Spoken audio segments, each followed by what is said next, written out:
space, state, powers, being, Paramashakti. It is possible, and it is possible for you.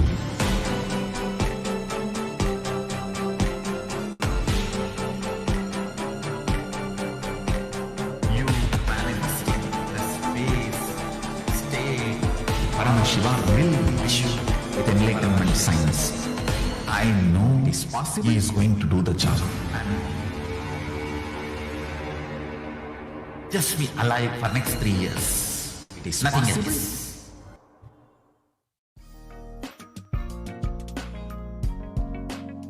We get you health.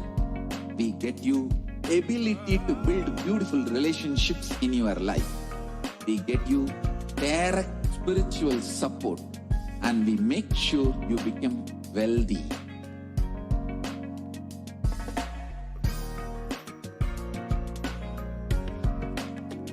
We won't stop giving you just good life.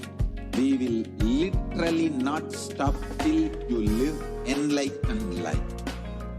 Manifesting the state of Paramashiva, space of Paramashiva, powers of Paramashiva, being of Paramashiva.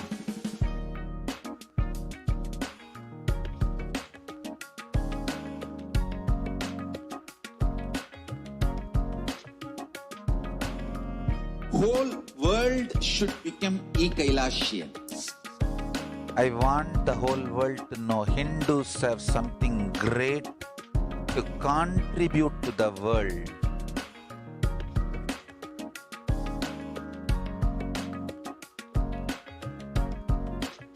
We have something great to contribute to the world. Let us do that.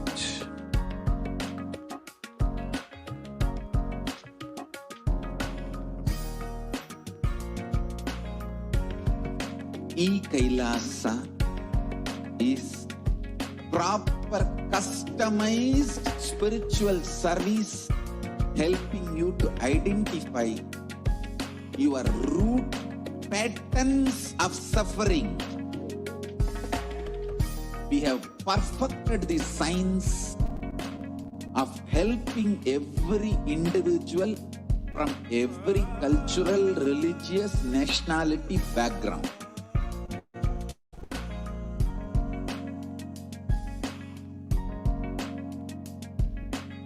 You will have lowest reactionary assumptions, highest awakened response, alive response for life continuously.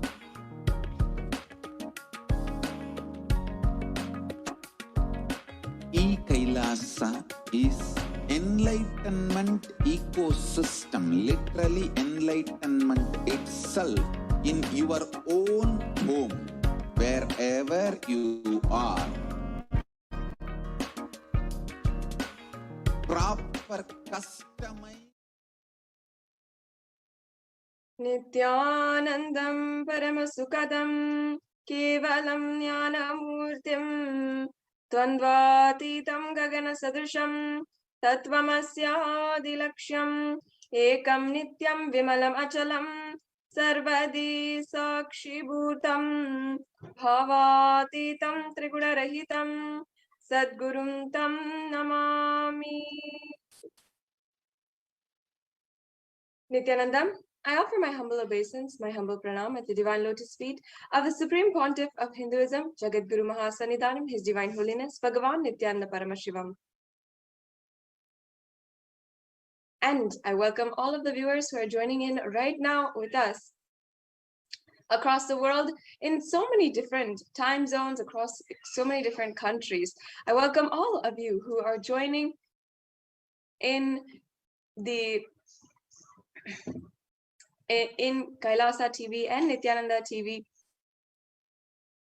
and who are joining in Facebook, YouTube, and Twitter, in Instagram, and joining us in all over the world in the various devalayas and annalayas and the various goshalas, gurukuls, everywhere across the world, in all the de facto spiritual embassies of Kailasa. We welcome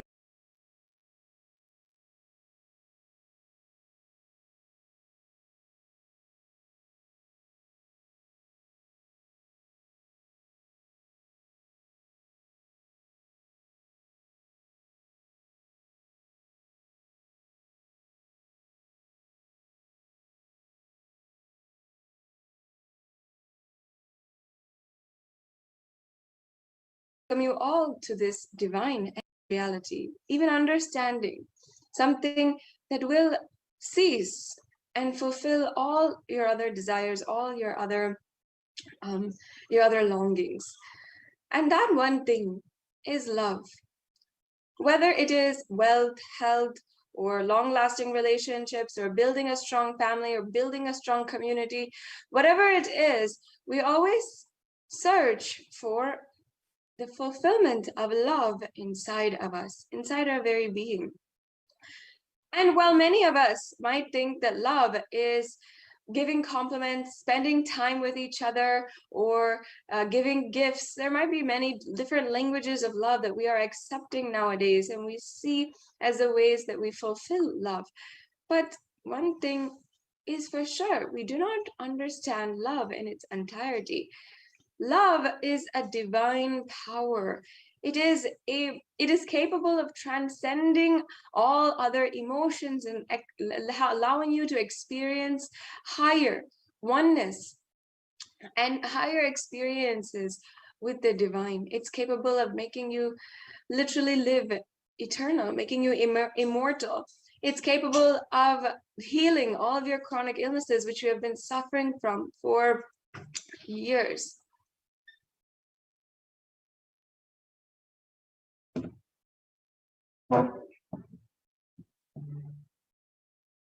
And it's capable of so much more than we think of nowadays. And that is why we can simply, in the Sanatana Hindu Dharma, the ancient rishis had literally given a science of how to experience the divine love. Devi PARASHAKTI herself recently had declared Anbe Shivam, meaning love is God. That is the quality of love that in Sanatana Hindu Dharma, all the ancient rishis placed. Anbe Shivam, love is God. And that is the very experience that you are going to have today during this program. I welcome you all to this very program where you can experience and fulfill your longing for love. Now, if you do not know, today you will be introduced, perhaps for many of you for the first time, to Devi PARASHAKTI, the cosmic mother, to divine feminine consciousness. Devi PARASHAKTI is the source Shakti. She is the embodiment of the divine feminine consciousness and the cosmic mother. She is the source of the billions and billions of universes that are in existence today. And she is the source of each and every one of us, of you and me. She is the source where all of us came from which all of us are going to even go back and merge back into.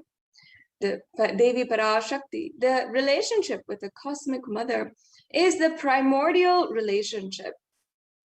And it is the primary first relationship, the first and foremost relationship that you and I, all of us human beings, even can relate to. Even before we have the idea of relating, we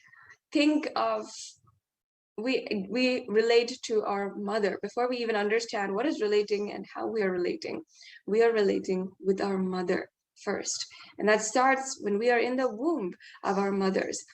And even as we are being born and in the first few days of our lives, even before we even past our memory, even relating starts with mother. So having recognized this, the ancient Vedic rishis had understood that having been the first relationship which you relate with in your life, in all of our lives, as we continue our lives, in order to create high inspiration and high consciousness, this very relationship can be projected into the life and universe. So you can heal your relationship with your mother and at the same time heal your relationship with the cosmic mother. And healing your relationship with the cosmic mother can heal your relationship with your mother, as well as your relationship in general with all things, because the relationship with the mother is the source. Today, you will be experiencing the Bhava Samadhi Darshan. And the Bhava Samadhi Darshan is a very beautiful way that you can experience the darshan of the divine. You can literally experience oneness with the divine.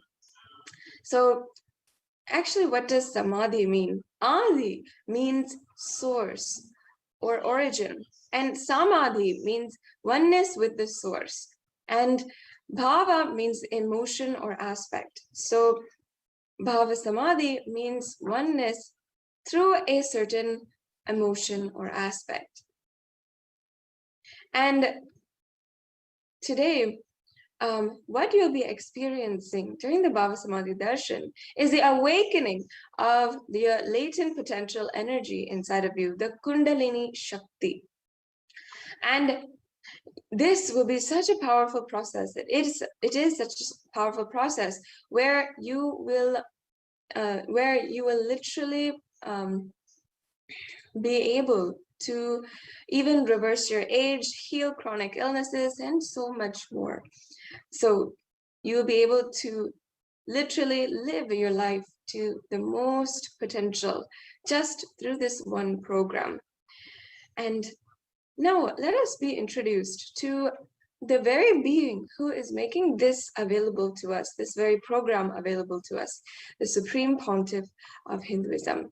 The Supreme Pontiff of Hinduism is the incarnation of Paramashiva, who descended on planet Earth on the 2nd of January 1978, and is the reviver of the ancient enlightened Hindu civilizational nation of Kailasa. The Supreme Pontiff of Hinduism has revived the science of power manifestation, yoga, and temple-based lifestyle. And the Supreme Pontiff of Hinduism has revived the 14 ancient indigenous kingdoms.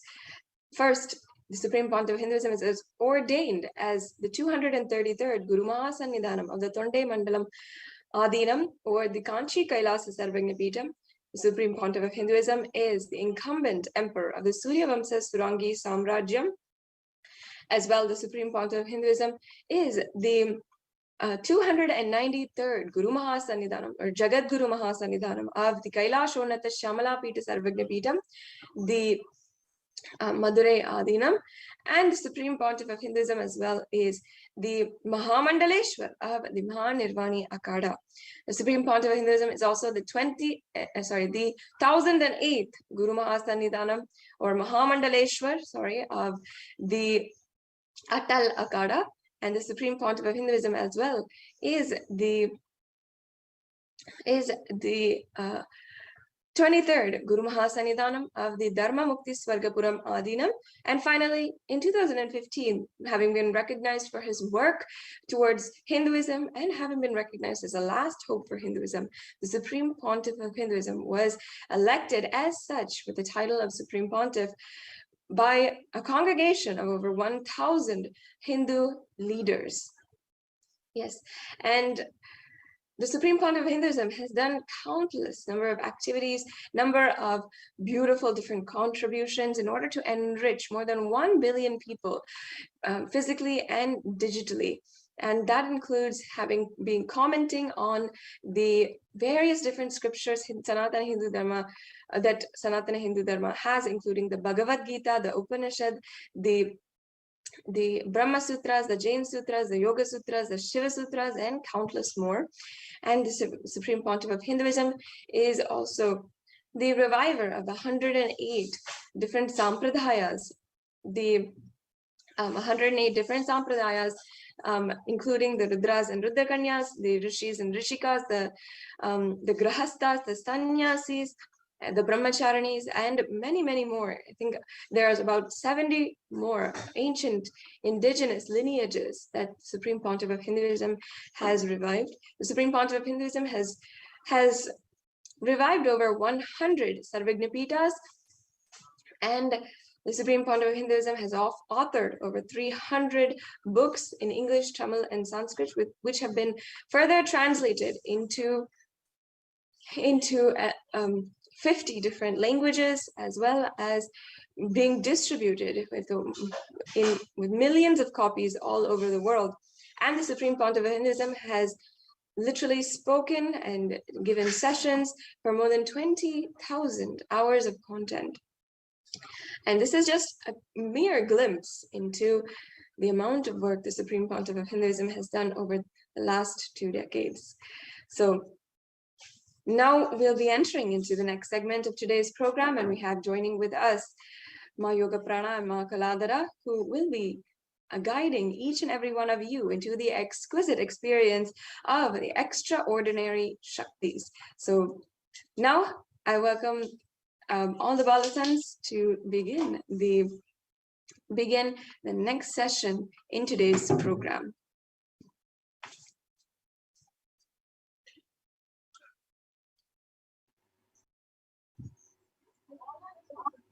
Yes, so that was a very amazing introduction to this program and to who is Swamiji. So we thank Masada Shrutriya so much for that. And let us now enter into the manifestation of extraordinary Shaktis. So now all of you are going to be witnessing the live demonstration of the powers of Paramashiva manifested by the Balasans of the Nityananda Gurukul. So let us first learn about what are Shaktis. And today you will be witnessing two of the Shaktis. The first Shakti is the power of third eye. The third eye is the cosmic browsing center, which is located between the eyebrows.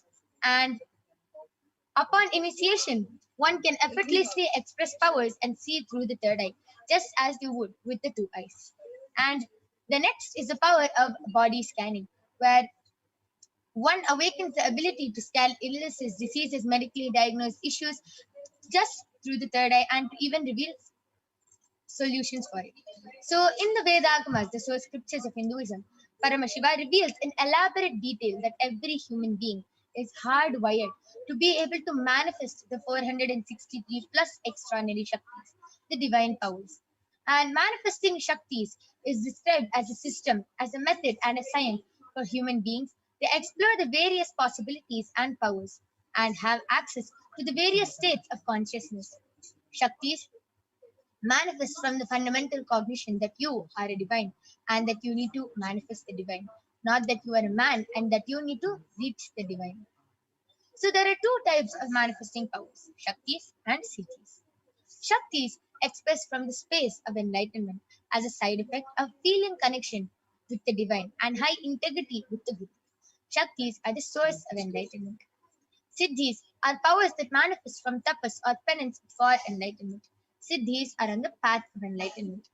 Shaktis manifest through ordinary human beings in an extraordinary way, just with initiation from the avatar, and Shaktis are permanent, whereas Siddhis are not permanent and they may divert you from enlightenment. So who is the source of all these Shaktis? Who gives us all these Shaktis? Paramashiva. Paramashiva is the primordial divinity, the source of all these Shaktis. In Hinduism, the ultimate reality and cause, which is self-effulgent, Swayam Prakasha, all-pervading, unchanging beyond time, space, form, and causality. As a fundamental base of Avyakta, the unmanifest, and the Vyakta, the manifest existence, he performs the Panchakritya, the 5 cosmic acts of Srishti, creation, Sthiti, sovereign rulership and maintenance, Samhara, rejuvenation, Prabhava, pulling out of delusion, and Anugraha, liberating grace for all living entities. And Paramashiva himself has landed down in the form of the Supreme Pontiff of Hinduism, Jagat Guru Mahasanidhanam, His Divine Holiness Bhagavan Nityananda Paramashiva, as the 1008th living incarnation and a representation of Paramashiva, the reviver of Kailasa, the ancient enlightened Hindu civilizational nation, the great cosmic borderless Hindu nation. Ever since the beginning of the civilization, the Sanatana Hindu Dharma has been the cradle of enlightened beings and highly advanced sciences. It was where the science of enlightenment and powers, Shaktis, was lived and taught as a lifestyle. And for the first time in modern day, the Supreme Pontiff of Hinduism, is reviving these yogic sciences and transmitting it to the world at a record-breaking, never accomplished before speed. And the Supreme Pontiff of Hinduism was recognized as an incarnation at a very young age and was trained and taught to revive these sciences by the Guru Parampara, by the enlightened Gurus. So you can see so many of the enlightened Gurus, Mata Vibhudanandapuri, Pundi Swamigal, Isakki Swamigal, Annamalai Swamigal, Visiri Swamigal, Yogi Raj Yoganandapuri, Kanchi Paramacharya.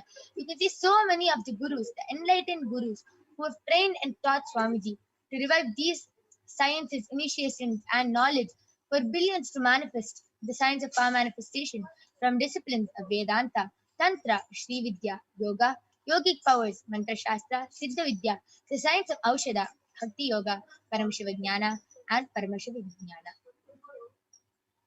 How do we awaken these divine Shaktis in us? Every ultimate truth, Jnana, mapped into your consciousness, Prajna, manifests as possibility and the power of every being. Prajnana. So now we will be watching a... So what is Diksha? Diksha is when the Guru, the Master, transmits the experience to all of us. So just with one initiation from the Master, just with the initiation from the Master, one can manifest all the powers of Paramashiva. So as I explained, Shaktis is what manifests from intense from deep feeling connection with the divine, with high integrity and deep feeling connection with the divine.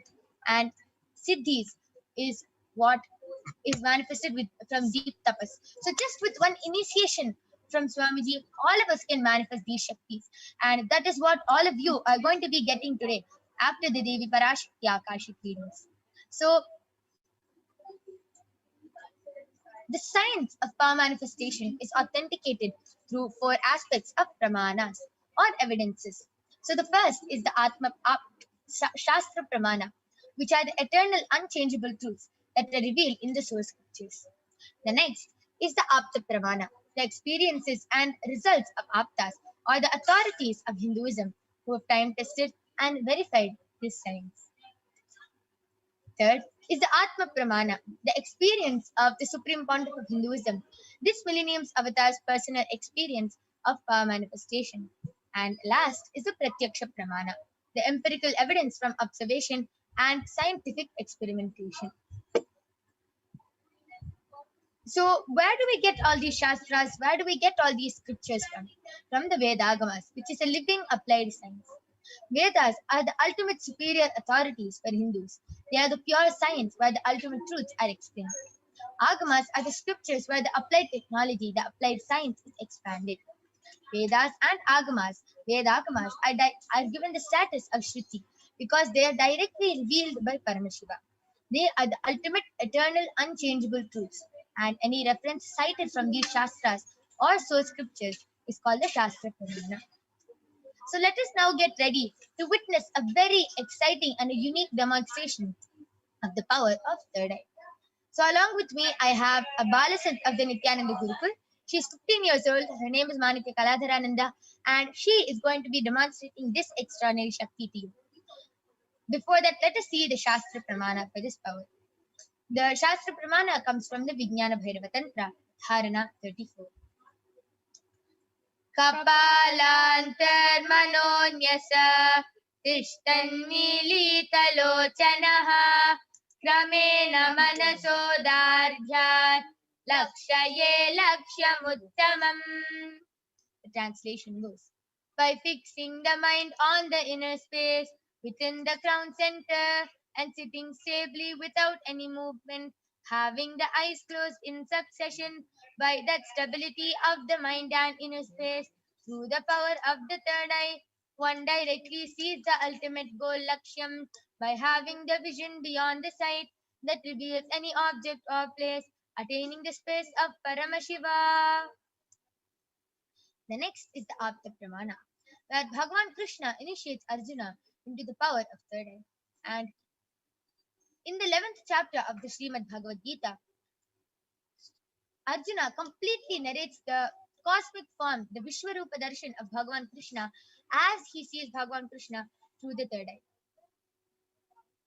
Natu mam shakyase drashtum anenaiva swachakshusha divyam dadami te chakshuhu pasyame yogamaishwaram. Bhagavan Krishna says to Arjuna, but you cannot see my cosmic form with these physical eyes of yours. Therefore I grant you the divine third eye vision. Behold my cosmic opulence. And next is the Atma Pramana, where Swamiji beautifully shares in his own words how he was able to manifest the power of third eye. Swamiji beautifully shares, and let us now listen to Swamiji's experience from Swamiji himself.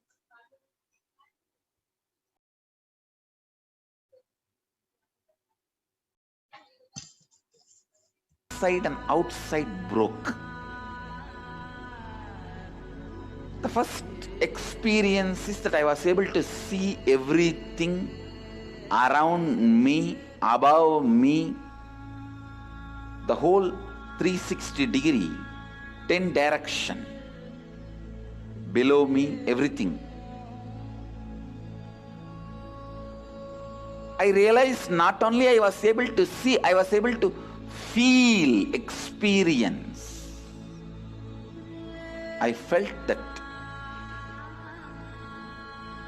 the skin of the stone on rock on which I was sitting and the skin of this body both carry me equally. In both I exist equally. The setting sun, rising moon, the whole Arunachala hill, all the plants, bush, shrubs, trees, everything, everything, everything. Just became so alive. The idea, something is inside.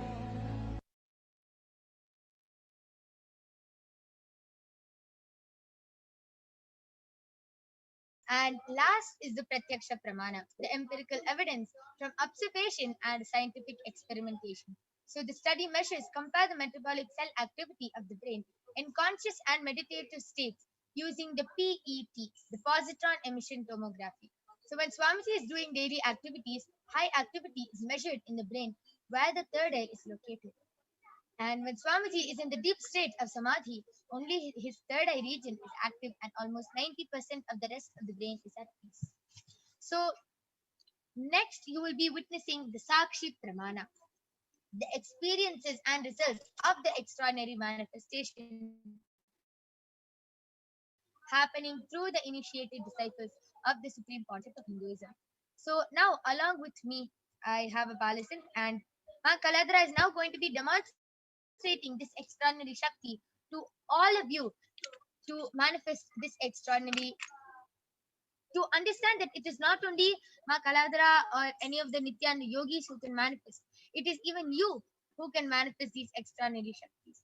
So along with me, I have medically tested eye band. In front is a complete opaque sheet and behind is a thick sponge. You can see that there is no gap between the sponge and the opaque sheet, and there is no possible way of light entering.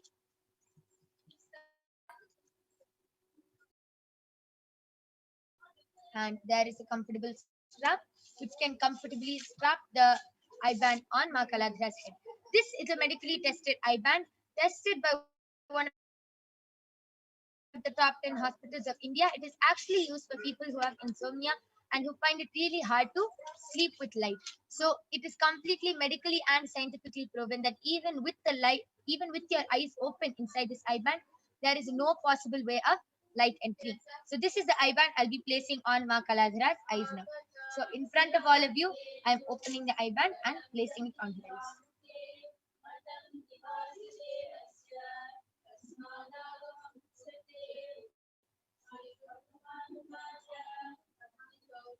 Ma Kaladra, are you comfortable? Yes. Yes. So Ma Kaladra is comfortable and she is not going to be touching the IBAN after this. Any adjustments she has, she is only going to be requesting me to do it for her. She will not be touching the IBAN to make it more foolproof. Yes. So now I request the YouTube comments to be projected. All of you can go ahead and post all your comments. And while that is happening, Ma Kaladra, I request you to turn to your right, left, up, up, down. So you can see that there's no gap between the sponge and her eyes, and it is completely foolproof. So now the YouTube comments are being projected. All of you go ahead, post anything you want, medical terms, scientific terms, paragraphs, sentences, letters, numbers, anything you want, emojis. You can post anything and Ma Kaladra will be reading it out live for all of you. You can even post in the language of Tamil as Ma Kaladra knows how to read Tamil. So please go ahead and post your comments.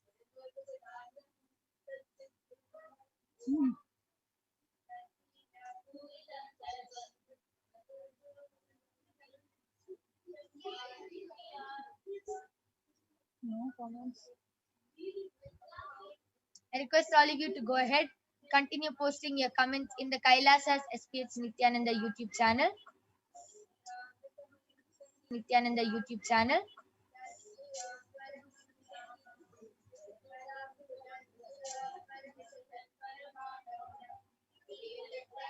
There is a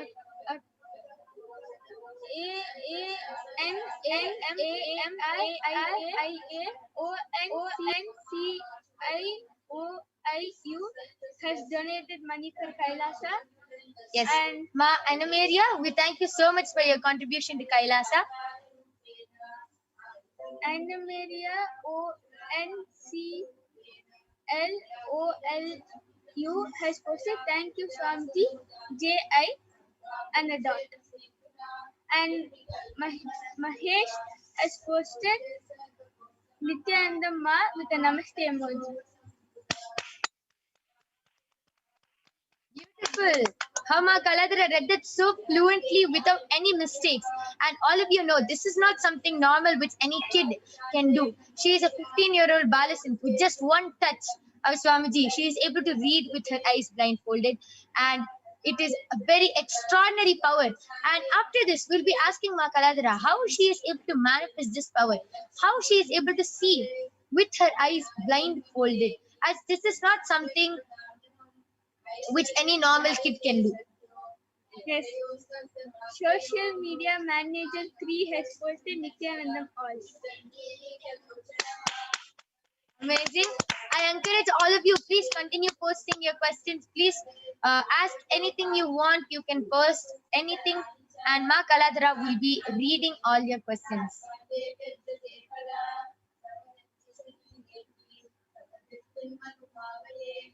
Yes, again social media manager 3 has posted, welcome to today's PARASHAKTI Akashic reading 27th July 2021.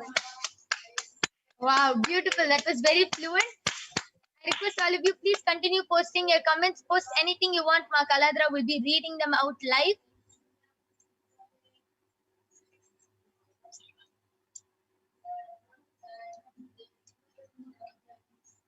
Okay. So meanwhile, Ma Kaladra, why don't you share? How do you manifest this power? This is not a normal power which any kid can manifest. How? Just with one touch, just with one initiation. How are you able to manifest this power? I'm sure you would have not done some 50 years of tapas or something, or penance, standing on one leg with your hands in the air, for sure. So how do you manifest this power? Yes.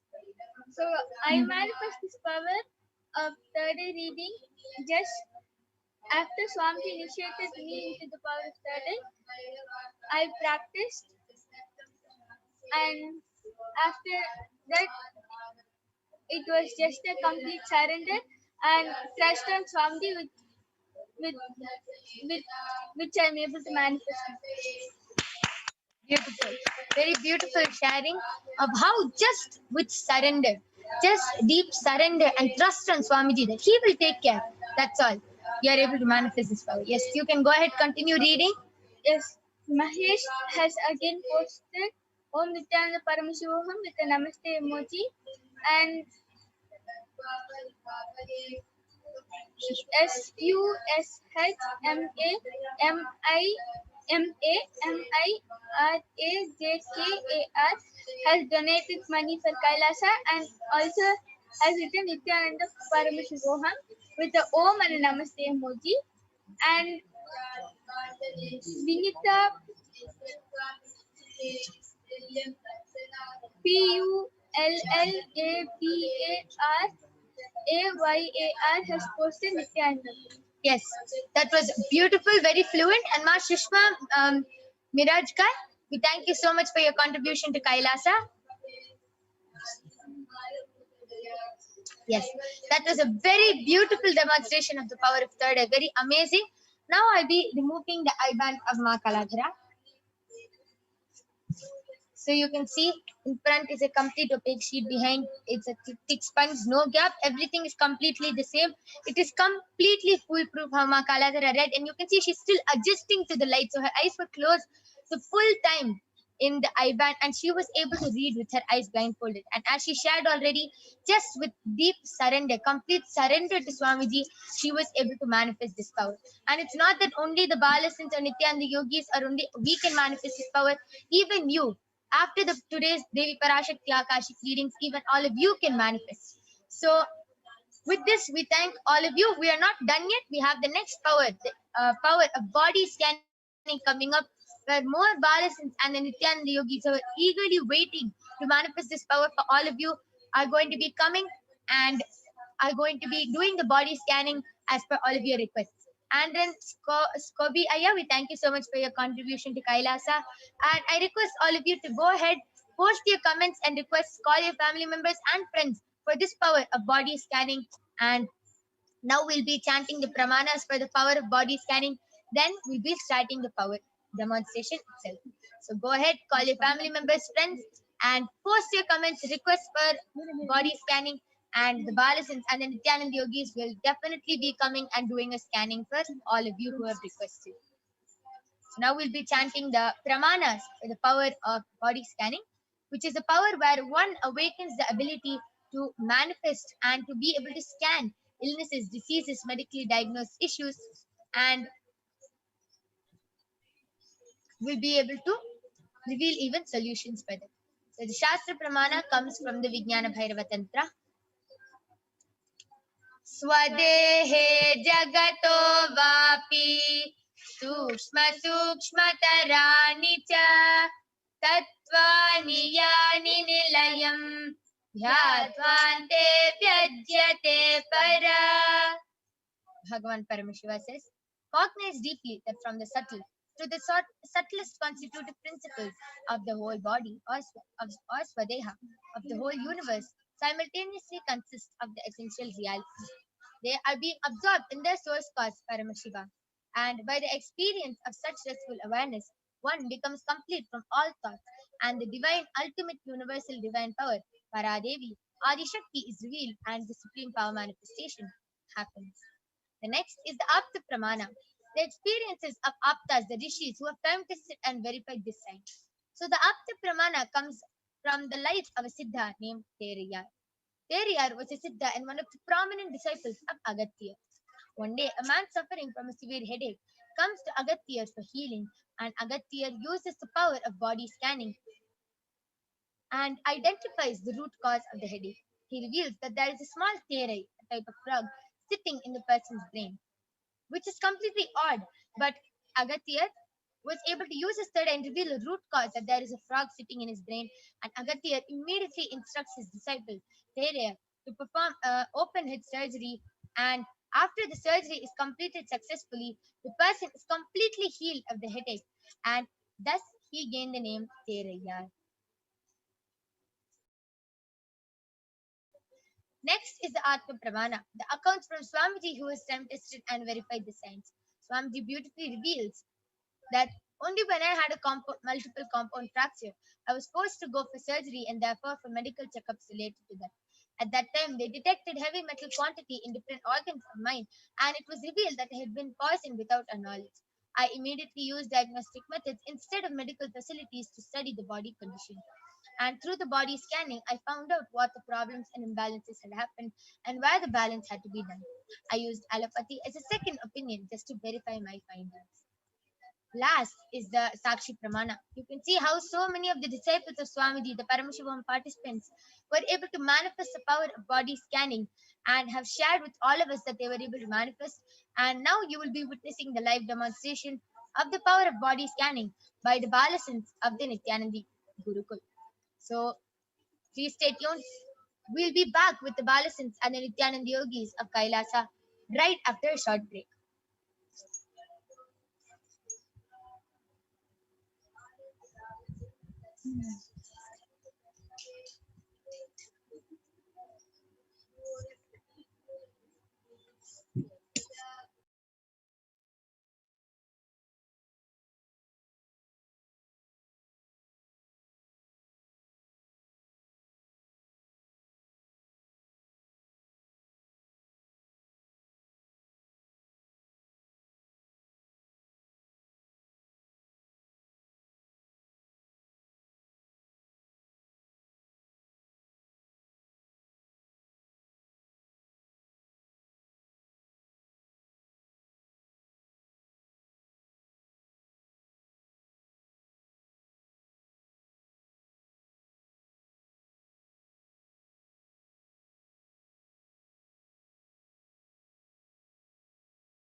Manifesting this extraordinary Shakti of body scanning for all of you. I request the YouTube comments to be projected.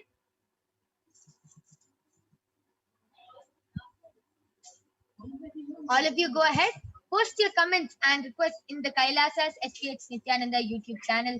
And Ma Brahmayoga and Ma Soni are eagerly waiting to do the body scanning for all of you. So please go ahead, post your comments, and they will gladly be doing a body scan.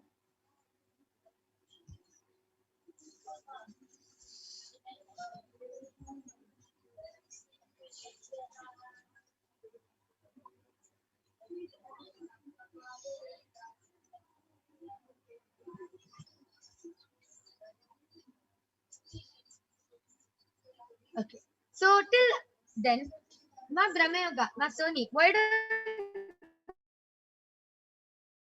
you go ahead and share your experience of how you're able to manifest the power of body scanning. How do you see? Do you see it in colors, black and white, pictures, letters? How do you see it? Actually, first I closed my eyes and asked Swamiji, let me connect with you.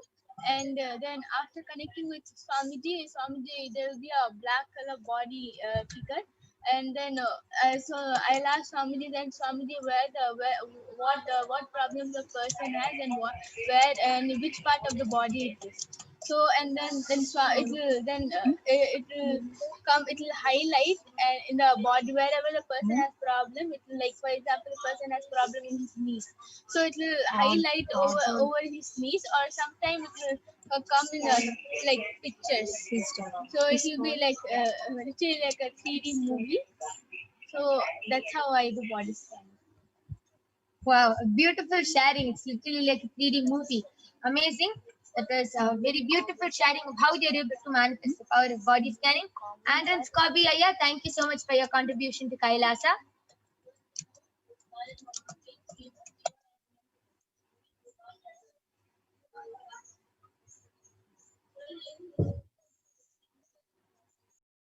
So, Ma Brahma Yoga, why don't you go and share how you're able to manifest this power of third eye, of body scanning through your third eye?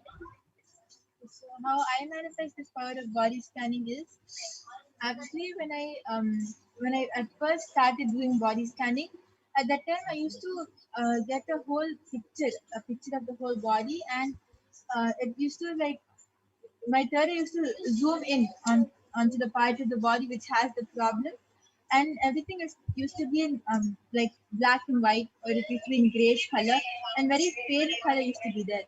But as I started going for more and more demos, and as I started doing more and more body scanning, slowly everything started becoming more and more colorful, and it started becoming more brighter and more real. Like when I closed my eyes, at first, like the picture used to be very vague. I had to concentrate hard to get the image of the thing and to find out what problem the person has. But right now, if I just ask Swamiji and I close my eyes, the moment I close my eyes, immediately like it so very vividly, the whole thing comes and everything has colors, all very colorful, and it's very bright and easy to see.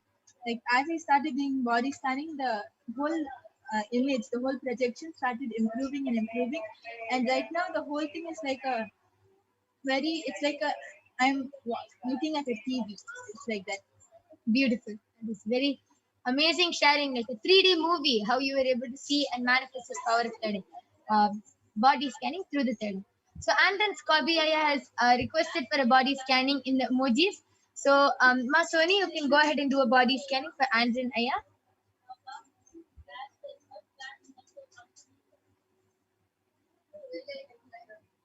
Anyone else who wants a body scanning, please go ahead and post.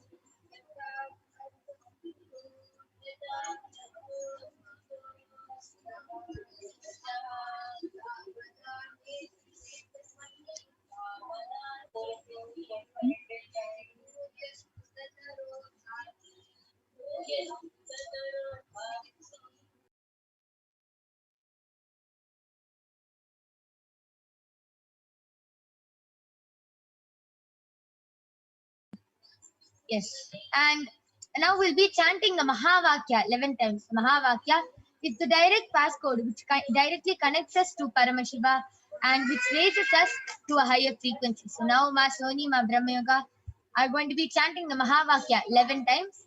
And Akash, Anand, Aya, thank you so much for your contribution to Kailasa. So let us now start chanting the Mahavakya. So please start chanting the Mahavakya 11 times. Om Nityananda Paramashivoham. Om Nityananda Paramashivoham.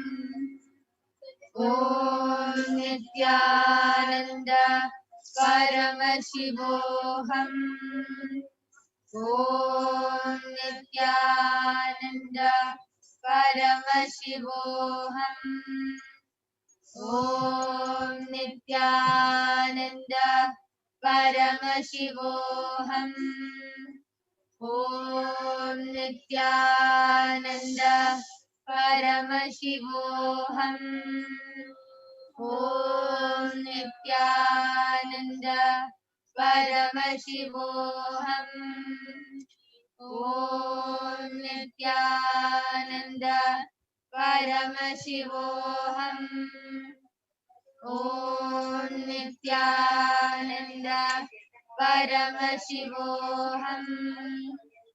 Om Nityananda Paramashivoham.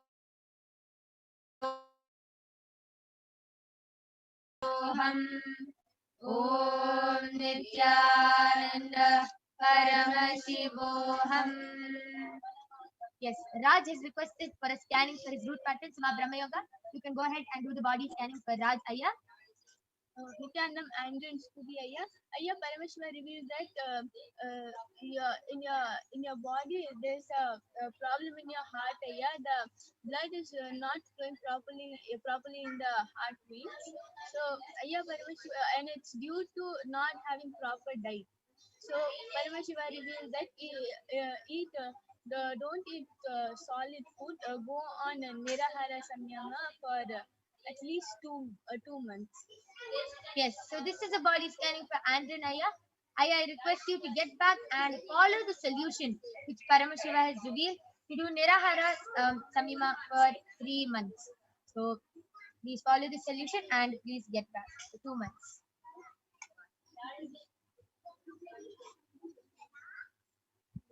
All of you can go ahead and continue posting your comments and requests.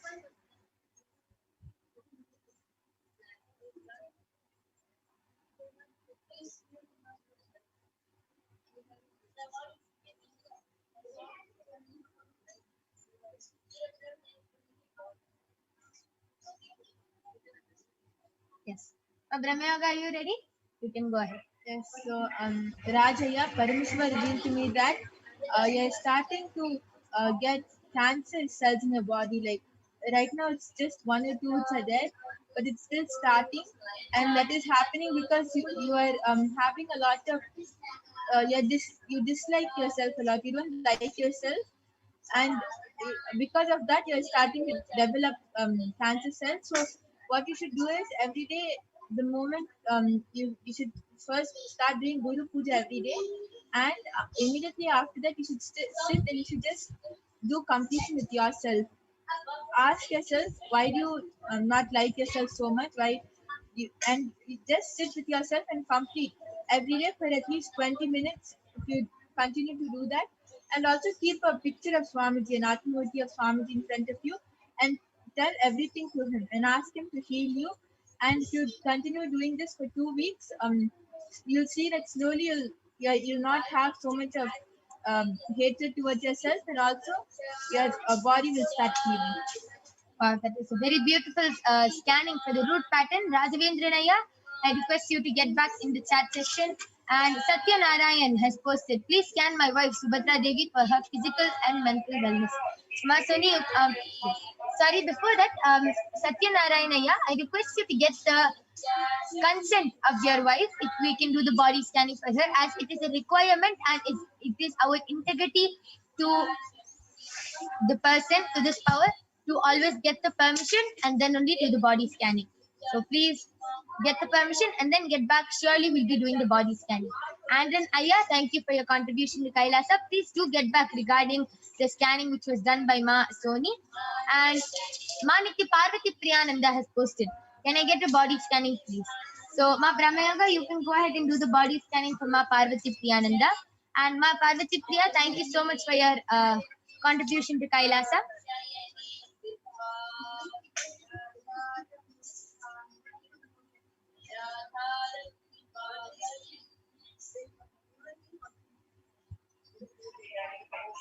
Okay, Satya Narayan has posted, I got her consent. Yes.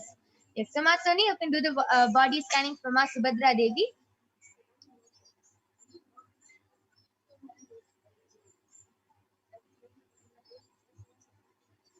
Ryan Ocean Edmund has posted a request for scanning and healing.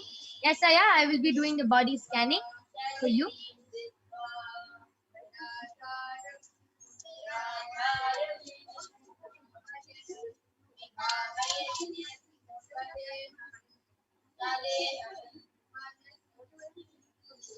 Yes. So, yes. Just before I reveal, Raghavendra Naya has gotten back telling, thank you very much. I'll start doing what Paramashiva has revealed as a solution.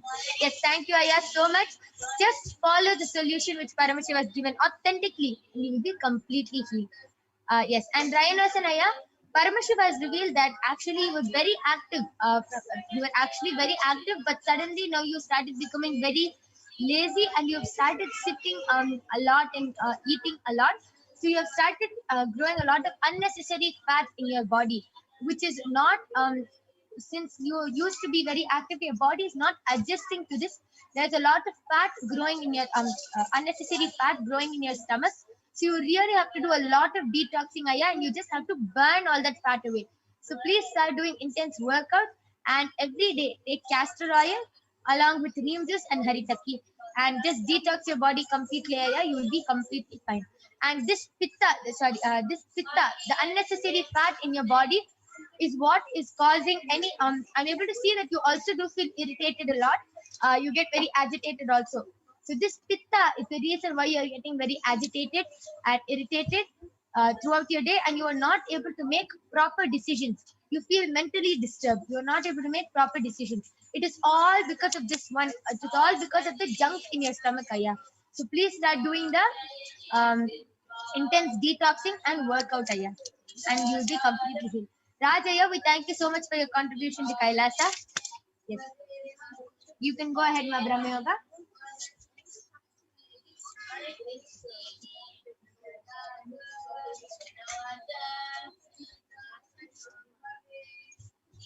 Yes, so Ma Parvati Priyananda, Paramashiva revealed to me that you don't have any major problem in your body. You don't really have any problem. The only thing Paramashiva revealed is it will really help you if you start doing the Prathama Vijnashakrama, the Nityananda Yoga every day in the morning at 4 o'clock during the Brahma Muhurta time. If you start doing this, the yoga every day, your body will really become more fit, and you'll be able to Parmeshwar revealed that you're having difficulty in understanding what Swami is saying in satsang. If you start doing yoga, Nityananda yoga every morning, you'll see that whatever Swami is saying in satsang will be really easy for you to understand. You'll start understanding what he's saying faster, and it will be much more easier for you. And Parmeshwar revealed that other than that, you don't have any problems. Yeah. Yes, so Ma Parvati Priya, I request you to get back whether you were able to relate with the scanning. Dayanasan Aya has gotten back telling, yes, Ma, this is 100% true, Ma. Felt the same and felt to jump into Nirahara and intense workout for this Chaturmasya detox. Thank you for the scanning, Ma. All details shared were completely accurate. And 2 namaste emojis.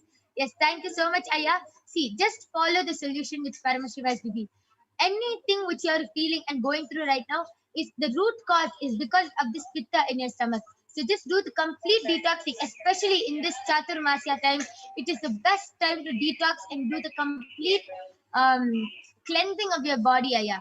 So just follow what Paramashiva revealed. You will be completely healed and you will feel more life positive. Yes, thank you so much for getting back, Aya. Nityanandam, I did the body scanning for Subhadra Devi, and Ma Parameshwara revealed that neither you are healthy physically nor mentally. Physically, it's because there's too much unwanted stuff in your stomach, Ma. So you need to cleanse your stomach. So Parameshwara revealed the solution is to take 2 tablespoons of castor oil in the morning.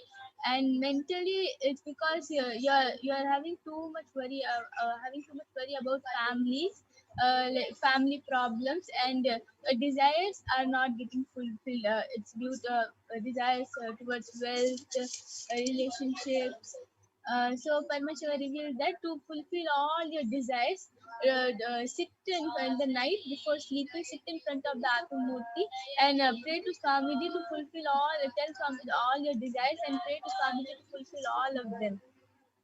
And you'll be completely fine and all your desires will get fulfilled, Ma. Yes, that was a very beautiful scanning for Ma Subhadra Devi. I request you to get back. This was a solution for you and a scanning for you. And I would also like to add on, Ma Subhadra Devi, one more thing, just Paramashiva just revealed it to me, that you have a lot of heat in your body, ma. So please put a cold pack on your stomach and on your head every day before sleeping, because of a lot of heat, you are, as Ma Soni revealed, and the mental health is not good. And this is, Paramashiva is revealing this heat in your body is also affecting your mental health. So please do follow this solution also. And with this, we thank all of you, everyone who has joined us in this power manifestation segment, and everyone who has requested for a body scanning and has gotten back. So thank you so much. And with this, we are going to conclude this power manifestation segment. There are upcoming segments where you will be learning about who is Devi PARASHAKTI, what are the Akashic readings, and much, much more. So please stay tuned to the upcoming segments. And due to the interest of time, if you are not able to get a body scanning today, you can come back every day at 2 a.m. in the morning IST and 4 p.m. every day IST Indian Standard Time. And you can get the body scanning done by the Balasan and the Nityananda Yogis of Kailasa. So with this, we thank all of you for joining us. Thank you, Nityananda.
Nityananda, everyone, welcome back.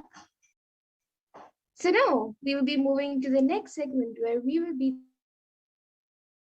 learning more about Devi PARASHAKTI and the divine feminine consciousness. So we will be first looking into the Dhyana Shloka of Devi PARASHAKTI, which comes from the Lalita Sahasranama.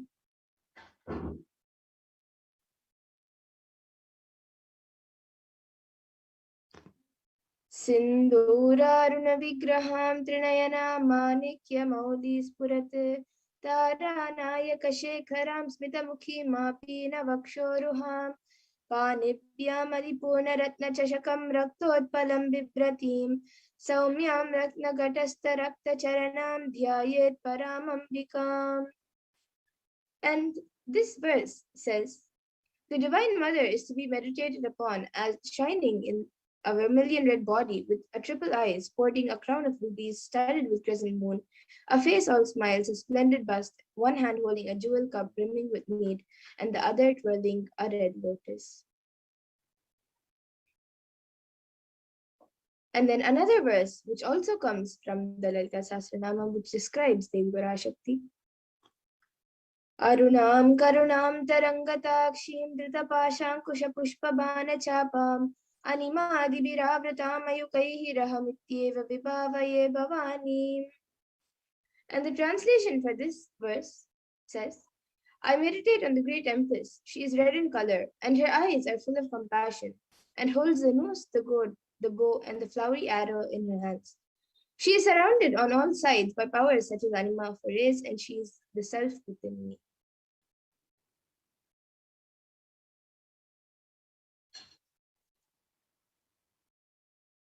And Devi PARASHAKTI is the ultimate pure feminine consciousness. PARASHAKTI is the cosmic mother. It is her cosmic womb from which billions and billions of universes come out and go in. It is the source where the Big Bang and black holes go on and on. PARASHAKTI is the source Shakti, the source energy, and source power from which all of us came, all of us are in even now, and which all of us are going to merge into.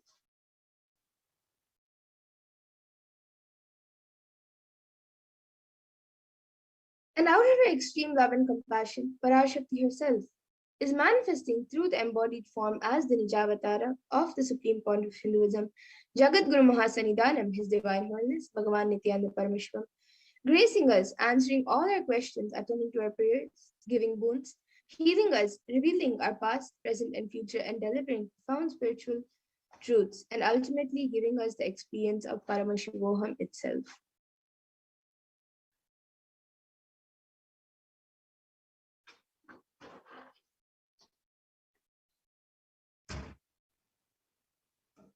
And in the words of Devi PARASHAKTI herself, raising as Omkara, expressing as Vedas and Agamas, blossomed as Shinkara, filled as Parashodasi, living in 40 triangles, the Kailasha Swamini, who is in Kailasha, Sri Purachintamani, Parashodasi, sitting as part of Paramashiva, Parameshwari, who rules the world, Paramashakti, Manonmani, Meenakshi. As Nityananda, I took Nijavatara here to give good boon to everyone, to bestow all goodness. Hiranyagarbha Swarupini, Brahmanda Yoni, Shami, Chandramauli, Rapala, Aparna, Uma, Parvati, Savitri, Navayavana, Samaraja Lakshmi, Parameshwari, Parashodasi, Meenakshi. Taking the form of Nityananda, I came here as Nijavatara. With great compassion, I am blessing. Listen, people, to do good to all of you. I took the form of Nityananda and came down as Nijavatara. And again, in the words of Devi PARASHAKTI herself, raising in Omkara, blossoming as Shiva, Shiva manifesting as source of existence, powers of existence, expression of existence, from the oneness of Om, blossoming into two as Prakriti and Purusha, blossoming as three Shaktis, Icha, Kriya, and Jnana, growing as 4 Vedas, expanding as 5 Panchabhutas, beyond 6 chakras, filled as Gotras of 7 Rishis, expanding as 8 directions, existing as 9 Grahas, blossoming as 10 Indriyas, being as 11 Rudras, creating all the worlds, bringing life to tell and make truth blossom and to do good. Parashodasi, Meenakshi, in the form of Nityananda, I came to bless every one of you.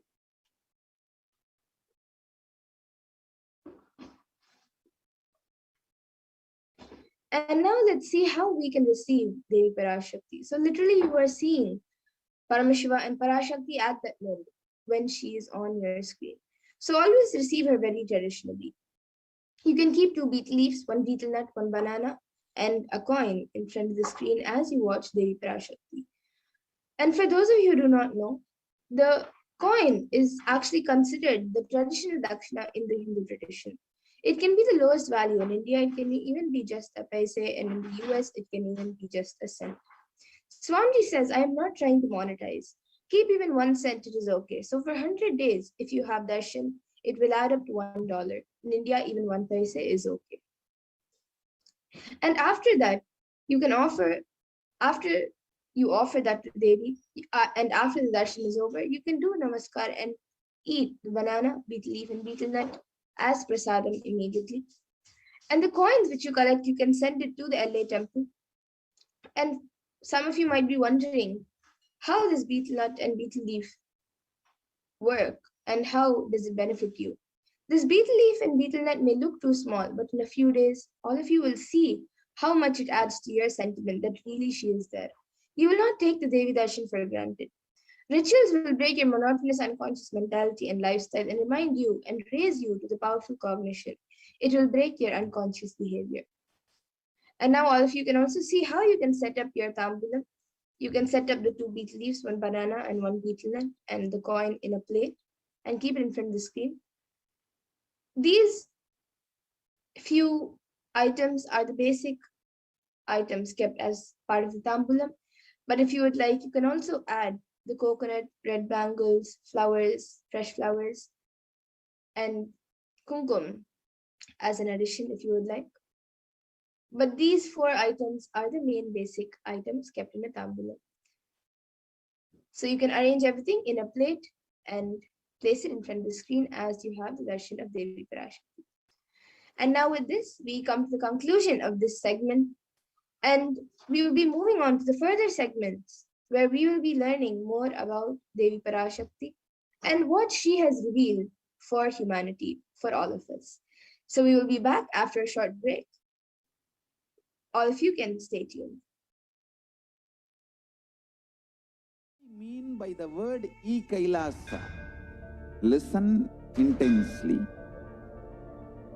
Enlightenment ecosystem, literally enlightenment itself, in your own home, wherever you are. If you cannot come to Kailasa, it's okay. Kailasa can come to you. Kailasa coming to you is e-Kailasa.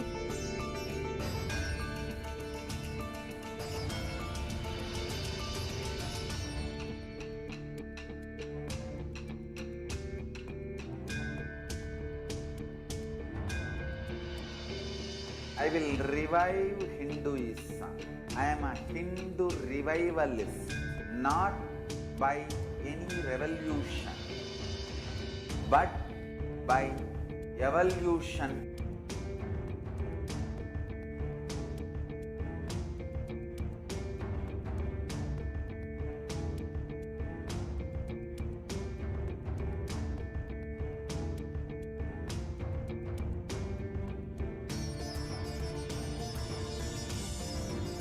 And setting model communities.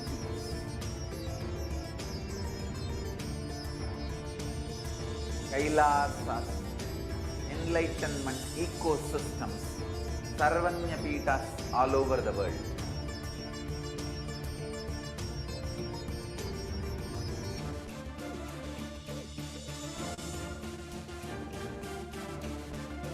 All powerful cognition, knowledge, only when you live, power manifestation and possibilities manifestation happens.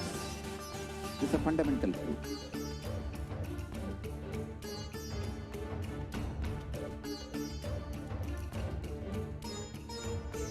Hinduism cannot live exclusively as one sampradaya. No.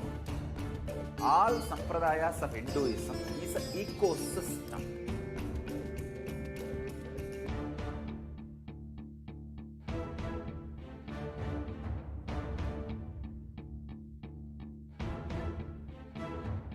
So don't keep quiet thinking that if one sampradaya is attacked, only that sampradaya is going to be affected. All of us are ecosystems.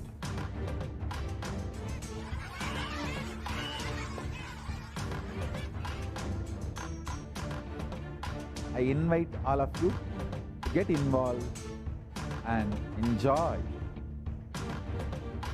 Hinduism by the principle of Dharmo Rakshati Rakshitaha. When you protect Dharma, Dharma protects you. We will make the whole planet Earth flourish spiritually. The spiritual prosperity will happen to the whole planet Earth. We all have to coexist together.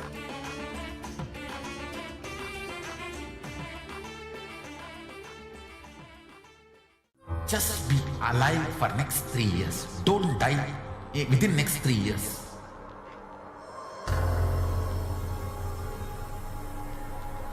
Just don't die within next 3 years. Be alive, somehow be alive. I'm working sincerely. I will reach you somehow. Somehow I will reach you. It's my commitment to humanity.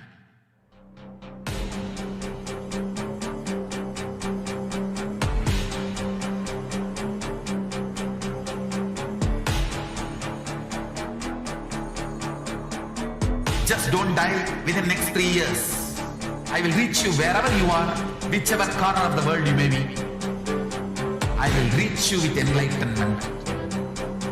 You manifesting the space, state, powers, being, Paramashakti. It is possible, and it is possible for you.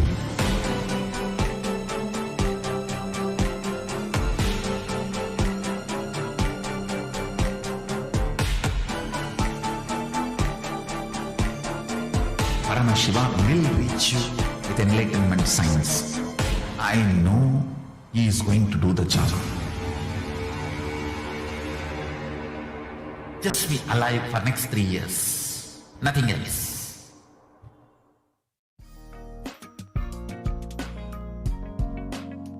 We get you health. We get you ability to build beautiful relationships in your life. We get you direct spiritual support, and we make sure you become wealthy.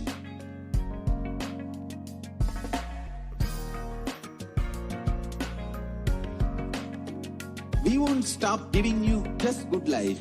We will literally not stop till you live enlightened life.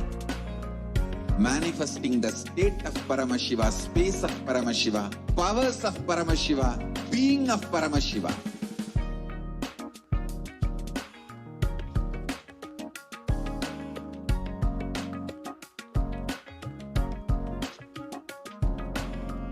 Whole world should become e-Kailashian. I want the whole world to know Hindus have something great to contribute to the world.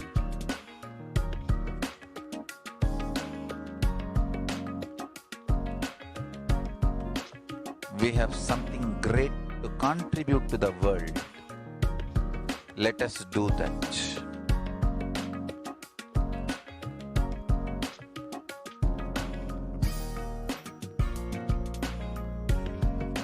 E-Kailasa is proper customized spiritual service helping you to identify your root patterns of suffering. We have perfected the science of helping every individual from every cultural, religious, nationality background.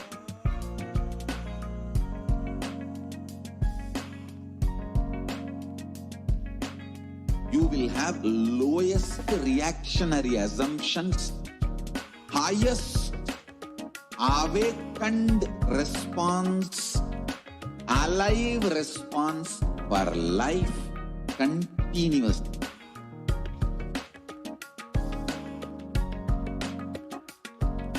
E-Kailasa is enlightenment ecosystem, literally enlightenment itself in your own home, wherever you are.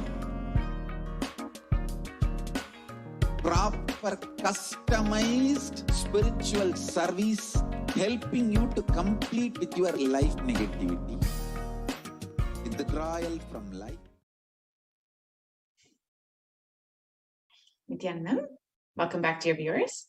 Now we will be entering into the next segment where we will be understanding some of Devi PARASHAKTI's revelations made for humanity during this pandemic and how we can protect ourselves during this pandemic.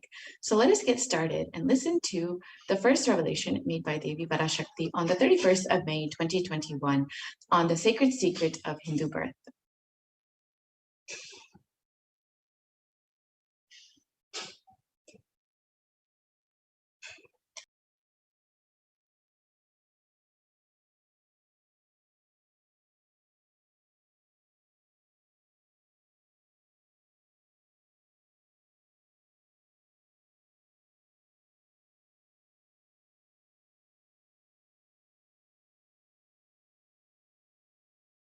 நன்றாய் கேட்டுக்கொள். உன் கேள்விக்கு உன்மூலமாய் உலகெங்கும் இருக்கும் இந்துக்கள் எல்லோர்க்கும் அளிக்கின்றேன் உத்திரம். கேட்டு வாழ்ந்தால் உங்கள் வாழ்க்கை I don't think the audio is shared. நன்றாய் கேளுங்கள். I'm able to hear it. பிறப்பின் ரகசியத்தை பிறப்பிலா பெருமை உடைய பரமேஸ்வரி சொல்லுகின்றேன் கேளுங்கள். அண்டஜம், யோனிஜம், ஜலஜம், பீஜம் எனும் 4 விதமான பிறவிகளில் 84,000 யோனிகளில் பிறக்கும் பிறப்புகளிலேயே பெருமை வாய்ந்ததும் உத்தமமானதும் மனித பிறவி. அந்த மனித பிறவியிலும் பலமுறை பிறந்து உழன்று அரசியல், பொருளாதாரம், சுகபோகம், தருமம், அர்த்தம், காமம் எனும் ஆசைகள், துக்கங்கள், அச்சங்கள் அனைத்திலும் அழன்று உழன்று இனி வேண்டாம் இப்பிறவி, வேண்டுவது மோட்சமே என்று முடிவெடுத்தோர்க்கு மட்டுமே ஹிந்து மத யோனிஜம், ஹிந்து பெற்றோர்க்கு பிறந்திடும் சனாதன ஹிந்து தர்ம யோனிஜம். மனித பிறவி உத்தமம், சனாதன ஹிந்து தர்ம மனித பிறவி உத்தமோத்தமம். இந்த உத்தமோத்தம பிறவி எடுத்த எல்லோருக்கும் ஜீவன் முக்த விஞ்ஞானத்தையும் சனாதன தர்மத்தையும் காக்கின்ற கடமையும் உண்டு. அதனால் வருகின்ற நன்மையெல்லாம் அனுபவிக்கும் உரிமையும் உண்டு. இந்த கடமையை செய்வோம் என்று சத்தியம் செய்ததனால்தான் அந்த உரிமை அளிக்கப்பட்டது. பூமிக்கு வந்தபின் மனம் மயங்கி மதிமயங்கி சனாதன தர்மம் காக்க மறந்ததனால் மாயை அவர்கள் உயிரை பறிக்கின்றாள். நன்றாய் புரிந்து கொள்ளுங்கள். உயிரை கொடுத்தாலும் தர்மத்தை காப்போம் என்று உறுதி எடுத்தவர்க்கே சனாதன ஹிந்து தர்ம யோனிஜம் அளிக்கின்றேன் யான். உடல் பெற்ற பிறகு ஊழிப் பெருவலியால் ஆசை அச்சங்களை உதறவிடாது, உதறியும் விடாது சனாதன ஹிந்து தர்மம் காக்க மறந்தோரை உயிர் வாழத் தகுதியில்லாதவர் பட்டியலில் உடனடியாய் மாயை சேர்க்கின்றாள். அதனால் ராட்சசர்களும் அசுரர்களும் தானாகவே இவர்கள் உயிரை எடுக்கின்றார். நன்றாய் புரிந்து கொள்ளுங்கள். உயிரை கொடுத்தாலும் தர்மம் காப்போம் என்று நிற்பவர்க்கு நிலைத்திடும் வீரஸ்வர்க்கமும் கைலாச பதவியும் எக்காரணம் கொண்டும் தர்மம் காக்க மறந்த உத்தமோத்தம ஜனனமான சனாதன ஹிந்து ஜனனம் பெற்ற மக்களுக்கு இல்லை வேறு கதி. சனாதன ஹிந்து தர்ம மனித ஜனனம் உத்தமோத்தம மனித ஜனனம். உங்கள் உரிமை உலகில் அதிகம், உங்களுக்கு கடமையும் உலகில் பெரிது. தர்மம் காத்தாலே கடமை, தர்மம் காக்காதார்க்கு உயிர் வாழும் உரிமை இல்லை.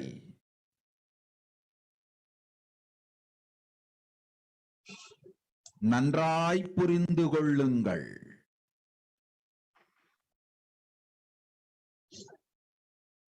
உத்தமோத்தம பிறவியான சனாதன ஹிந்து தர்ம பிறவி எடுத்த எல்லோரும் புரிந்து கொள்ளுங்கள். உங்கள் வாழ்வின் முதற்கடமை தர்மம் காத்தல். தர்மம் காக்க தர்மம் உங்களை காக்கும். சனாதன ஹிந்து தர்மம் காக்க மறந்திட்டால் வாழும் உரிமையை நீங்கள் இழந்து விடுகின்றீர்கள். அதற்கு மேல் வாழ்ந்தென்ன அழிந்தென்ன?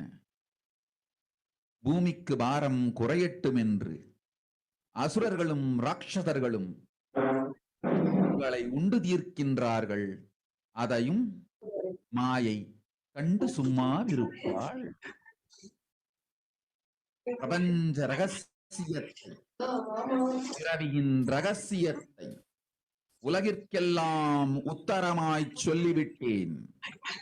புரிந்து வாழ்வில் நடந்து உயிரை பத்திரமாய் பார்த்துக் கொள்ளுங்கள். அன்னை சொல்லும் அருள் சத்தியம் இது. ஓம் ஓம் ஓம்.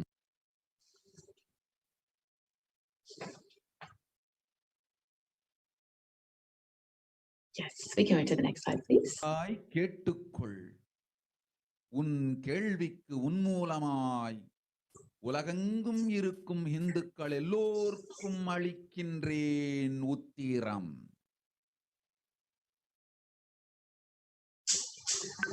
So let us understand Devi Parashakti's revelations and what the translation into English is. We can move to the next slide. Yes. Listen, Andajam, Yonijam, Jalajam, Bijam, like this in 4 types of births in 8,400,000 yonis, and all these births, the most greatest birth of them all is human birth. Even in that human birth, being born and toiled many times, after getting burnt and toiled in politics and finance, in luxuries, in dharma, artha, kama, and those who decide of not wanting this birth, wanting only moksha, only those will have Hindu dharma yonijam, the Sanatana Hindu dharma yonijam of being born to Hindu parents. Human birth is uttamam, the best. Sanatana Hindu dharma, human birth, is uttamottamam, the best of the best. Everyone who took this uttamottama birth has the responsibility of protecting the science of living enlightenment and Sanatana dharma. And also they have the right of experiencing its benefits. This right was given to them because of their commitment given by them to do this responsibility. After coming to Bhuloka by getting mentally deluded and forgetting the dharma of protecting Sanatana dharma, Maya, she is taking away all their souls.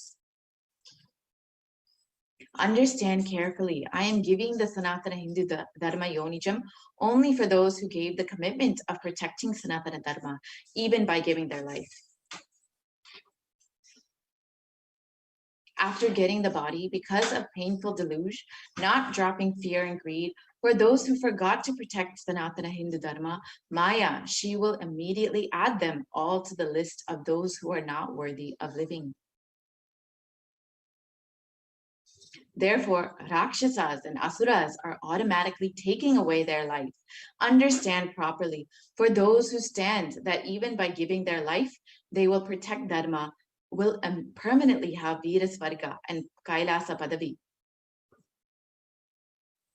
For any reason, people who forgot to protect Dharma, having the Uttamottama birth of Sanatana Hindu birth, there is no other way for them.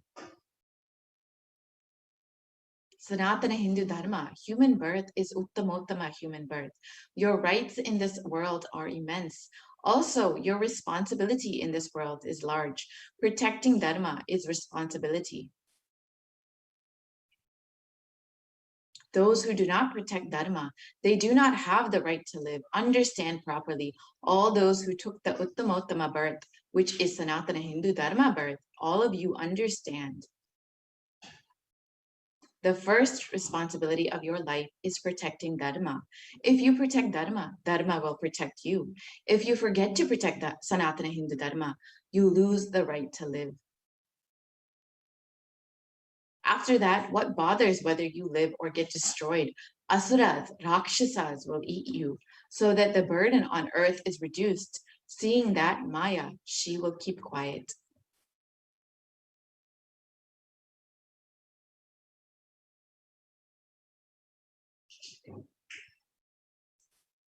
So let us now understand what is the responsibility of Hindus.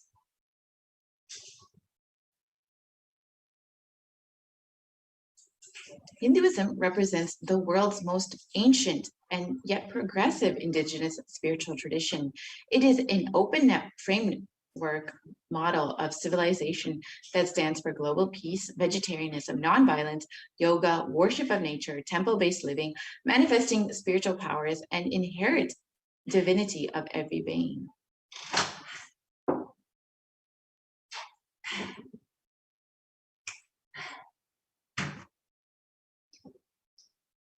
The Hindu nations were ecosystems where more and more enlightened beings could be produced, so that enlightened civilization could be kept alive and its great gifts shared with the world.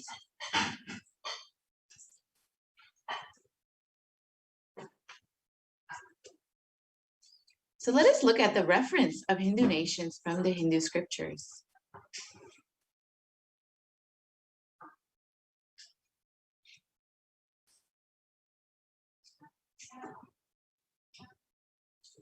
The Hindu nation that was ruled by Bhagavan Rama, the Ramarajya, let us look at the description from that in the Valmiki Ramayana, in the Yuddha Kanda.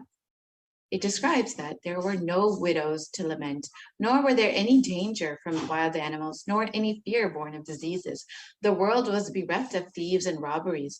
No one felt worthless, nor did old people perform obsequies concerning youngsters. Every creature felt pleased. Everyone was intent on virtue, turning their eyes towards Rama alone. Creatures did not kill one another.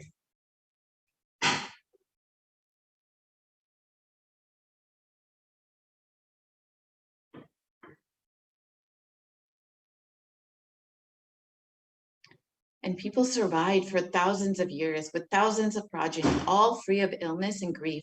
The trees that there were bearing flowers and fruits regularly without any injury by pests and insects. The clouds were raining in time, and the wind was delightful to the touch. Every caste was performing their own duties, satisfied with their own work and bereft of any greed. People were intent on virtue and lived without telling lies. All the people were endowed with excellent characteristics. All were engaged in virtue.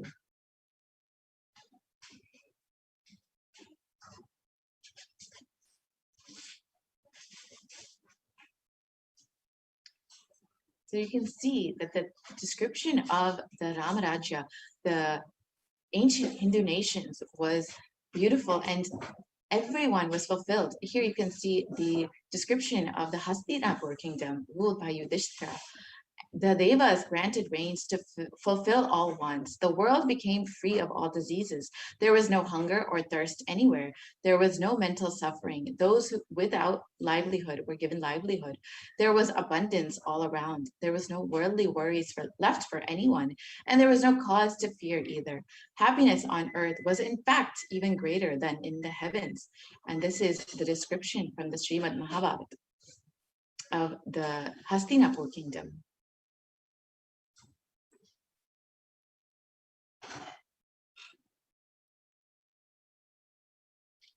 And the contribution of the Hindu nations was immense. The Hindu nations had and have so much to contribute to the world in every field, including enlightenment, health, medicine, art, science, technology, aviation, dance, and music, clothes and jewelry, social system, judicial system, political systems, and legal systems.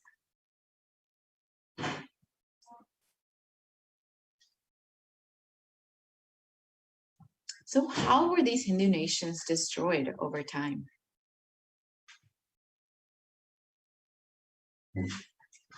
The phase one was the Islamic invasions from the 1800s to from 1800 AD to 1700 AD, which was the physical destruction of the Hindu civilization. And the description from Will Durant in the description of the Islamic invasions is that the Mohammedans' conquest of India is probably the bloodiest story in history. The Islamic historians and scholars have recorded with great glee and pride the slaughters of Hindus, forced conversions, abduction of Hindu women and children to slave markets, and the destruction of temples carried out by the warriors of Islam during the 1800 AD to 1700 AD. And millions of Hindus were converted to Islam by sword during this period. Millions more were raped and murdered and dismembered.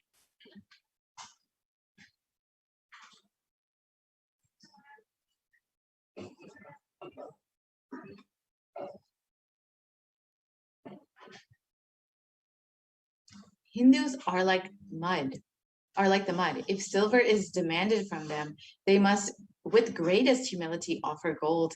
If a Mohammedan desires to spit into a Hindu's mouth, the Hindu should open it wide for that purpose.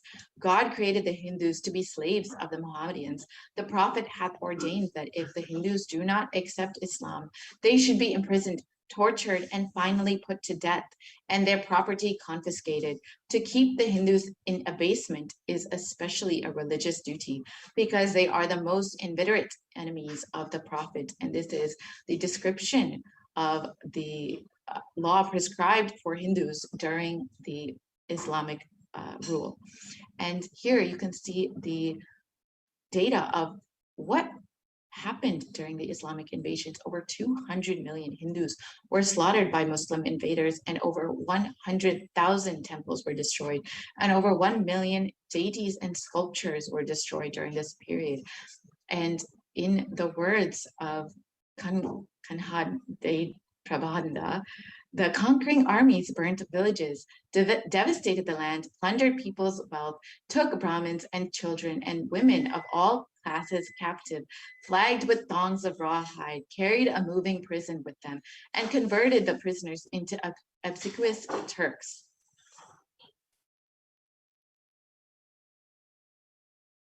And the phase two was the British occupation, which was from the 1700s to 1947 AD. And this was the economic and psychological destruction of the Hindu civilization.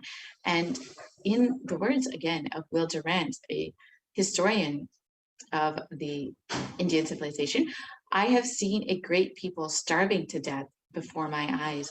I am convinced that this exhaustion and starvation are due not, as their beneficiaries claim, to overpopulation and superstition, but to the most sordid and criminal exploitation of one nation by another in all recorded history.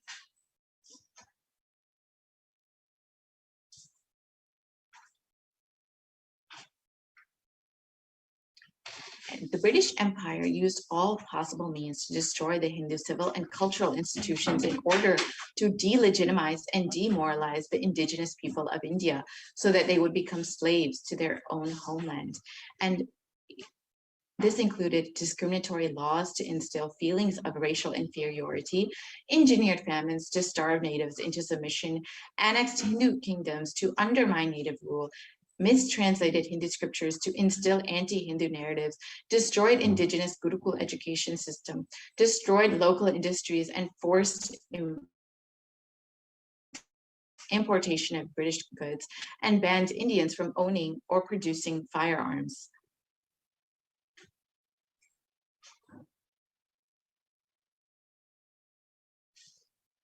And during the British occupation, over $45 trillion were looted from India over the course of 200 years, and 45 million Hindus died due to famine and poverty imposed by the British policies and reprisal killings of 1857 mutiny, and over 680 native kingdoms were usurped by the British Raj.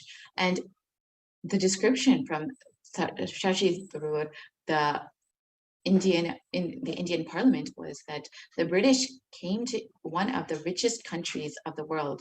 Over 200 years of exploitation, looting, and destruction reduced it to a poster child of third world poverty.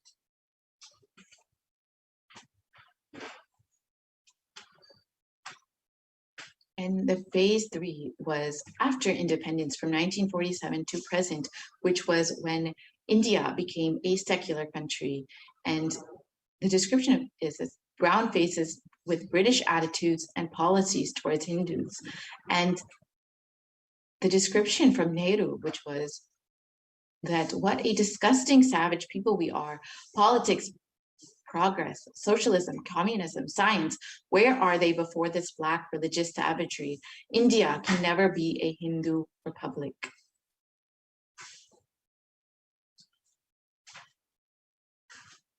And the first law minister and the principal architect of the Indian Constitution described that if Hindu Raj does become a fact, it will no doubt be the greatest calamity for this country. No matter what the Hindus say, Hinduism is a menace to liberty, equality, and fraternity. It is incompatible with democracy. Hindu Raj must be prevented at any cost. And these are the descriptions from the first leaders of the independent India after colonization. You can see how much of discrimination and prejudice they had against Hindus. Therefore, it was very much, despite India being a secular country, it became very much a hostile environment for Hindus. And the modern Indian legal system, academia, and media all systematically undermine, suppress, and delegitimize Hindu institutions and cultures. And India's constitution has established government control and taxation over Hindu temples, schools, and much more, while other religions are free from this interference. And Articles 27 to 30 of India's constitution discriminate against Hindus by giving special rights and benefits to non-Hindus. And this includes government benefits, scholarships, and much more. And Hindu kingdoms and self-governance was completely abolished during this time, and anti-superstition laws were passed to criminalize Hindu practices. And the mainstream Indian academics describe Hindus as sexist, racist, backwards, and oppressors. And the negative media portrayals of Hindus in Bollywood and TV are very prominent in today's culture. And you can see how every aspect of society has been created to be anti-Hindu, to drive the agenda of this anti-Hindu agenda. And you can see that the media narratives were used to stereotype and demoralize Hindus.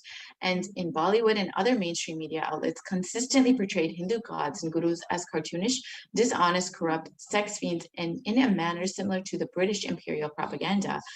And this media narrative was used to shape the human consciousness further and further the political agenda.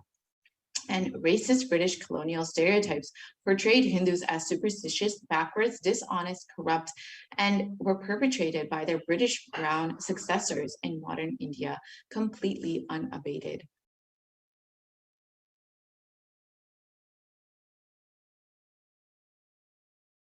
So why do we need to revive the Hindu nation?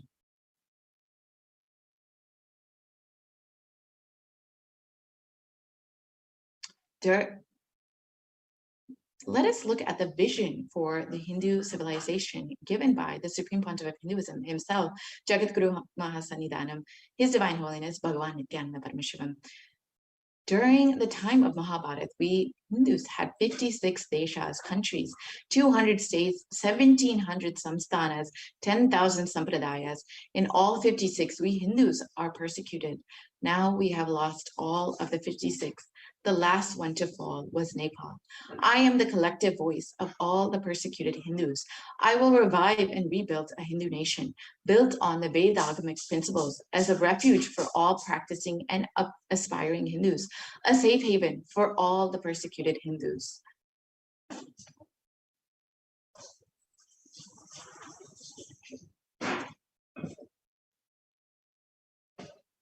So what is Kailasa?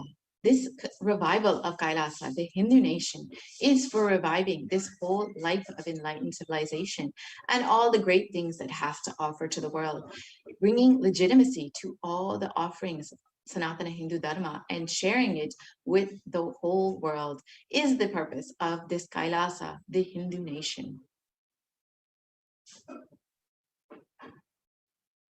So let us understand the administration of Kailasa. Kailasa is revival of the cosmic constitution. Kailasa is the model nation of how enlightened civilization should be living and administered. Politics, judiciary, education, economy, everything will be revived as Paramashiva revealed in the Vedagamic scriptures, the Sanatana Hindu Dharma scriptures.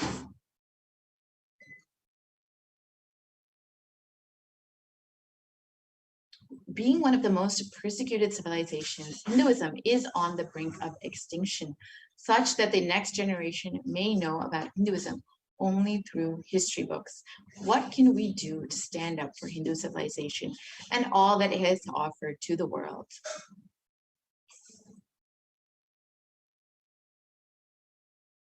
Today, Hinduism is a political orphan. The preservation and restoration of Hinduism's spiritual and cultural heritage is impossible without a national identity. Unfortunately, this is no longer, we do not have the 56 deshas that we once had. Only Kailasa is the only Hindu nation that we have. So let us reclaim our Hindu identity.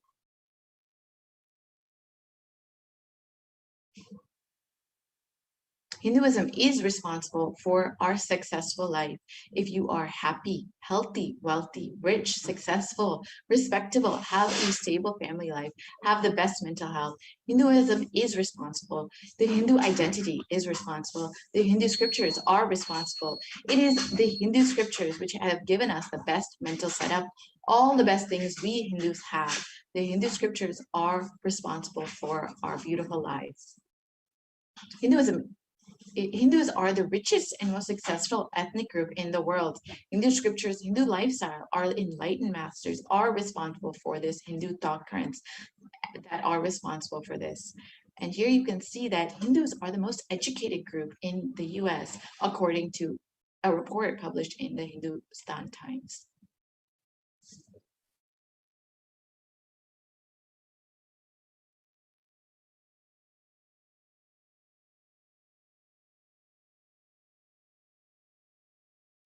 So let us reclaim our Hindu identity. It is not just anti-Hindu elements being active, but it is the responsible Hindus being inactive that is responsible for this whole destruction of Hinduism. Let us now take responsibility for Hinduism and let all the Hindus all over the world reclaim our Hindu identity.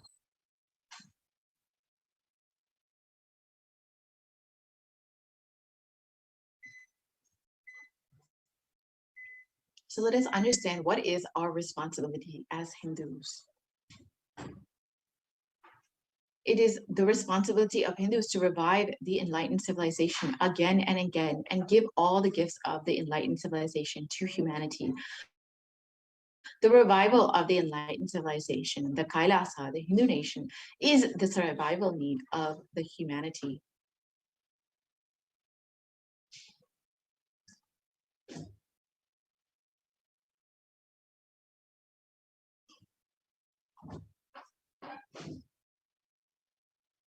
So now is an open invitation to all the Hindus, the born Hindus, the practicing Hindus, those who are sympathetic towards Hinduism, those who are curious towards Hinduism, who want to explore and enjoy Hinduism. Please come and be a part of the revival. You can sign up to be an e-citizen of Kailasa at kailasa.org and avail all of the benefits that Hinduism has to offer to the world.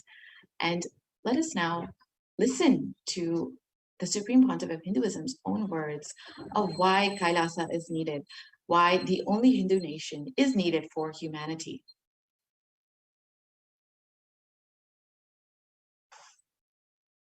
Contribution. Hinduism, Veda Agamas have great things to contribute to the world. Like the great power manifestation science, the ancient culture and arts, the ancient lifestyle truths, the ancient medical practices and medicinal knowledge, the ancient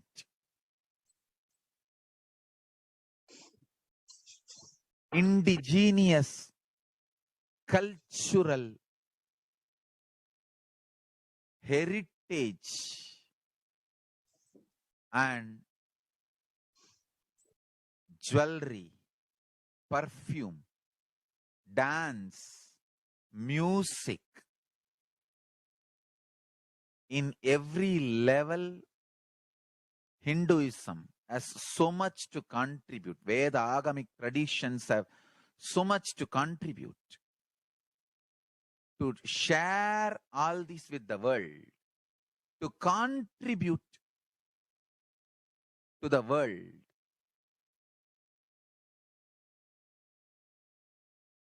Hindus need to tell the world what they are contributing in every level. The brand of Hinduism itself is enriching and empowering and enlightening. Hinduism is all about enlightening the world. Empowering, enlightening, enriching the world. Contributing.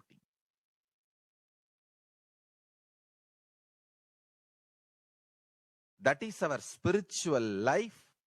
That is our spiritual strength. That is our spiritual core principle.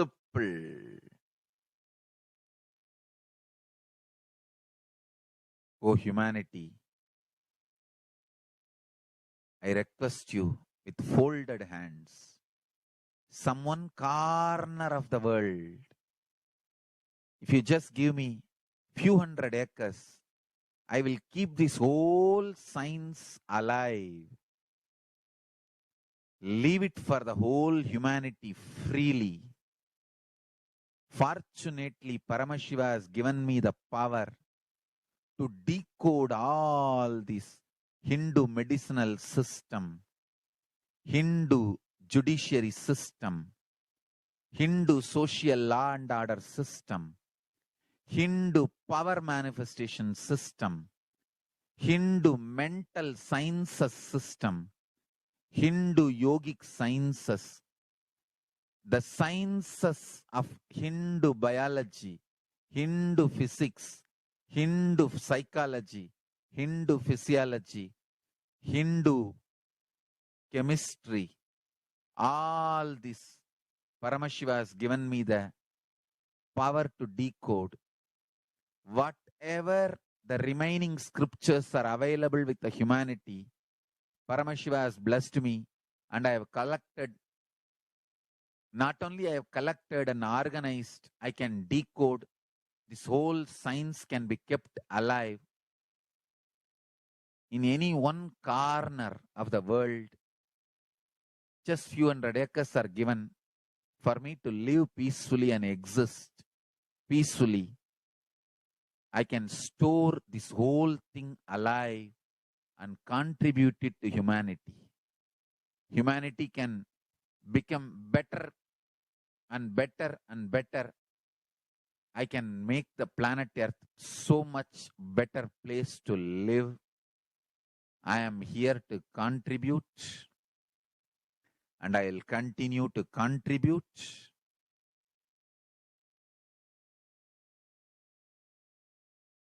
As long as I am allowed to live, I will contribute. I have collected all the remaining available scriptures, maybe 2 crore books. 2 crore means 20 million, I think, books on Hindu physics, Hindu chemistry, Hindu biology, Hindu physiology, Hindu psychology, Hindu law and order, Hindu social system, the power manifestation sciences of Hinduism, yogic sciences of Hinduism. I have collected, and Paramashiva has given me the blessings and power to decode. I have decoded and continuing to decode them. If the humanity, somebody is kind enough to give me few hundred acres in one corner of the world and let me live peacefully, I can keep all these scriptures there and go on sharing with the world, revealing these whole sciences to the world, and go on contributing. I don't need anything other than 1 cup of curd rice every day. That's all. A cup of curd rice per day over. I can go on be giving this to the world.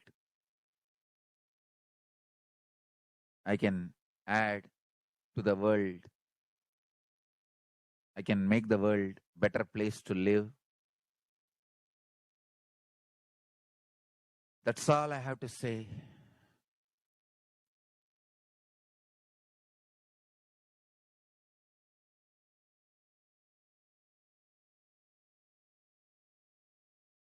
Thousands of medicines are described detail in ancient Siddha and Ayurvedic scriptures. Paramashiva has given me the power to decode them, read them, and properly translate and map them to the modern day human language. And I am ready to work 20 hours a day. I just need few hundred acres where I can sit peacefully and keep this library, run a Gurukul where thousands of people can learn this and share it with the world. Understand?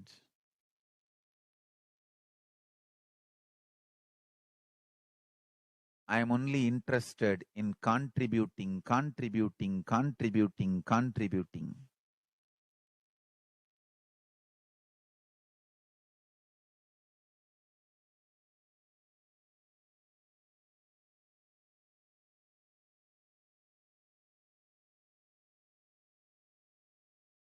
If we can decode all this great knowledge, whole world can prosper from this knowledge. Whole world can enjoy from this knowledge. If I prosper, I will only create a university. I will not create anything else. If the Hindus prosper, they will only create education institutions. Because Hinduism is all about giving, contributing. If I prosper, I'll create university, that's all. Kailasa is all about university, to decode the ancient sciences and share with the world. Understand? Every day I am sitting and going on decoding, writing notes on my books and writing details on my books.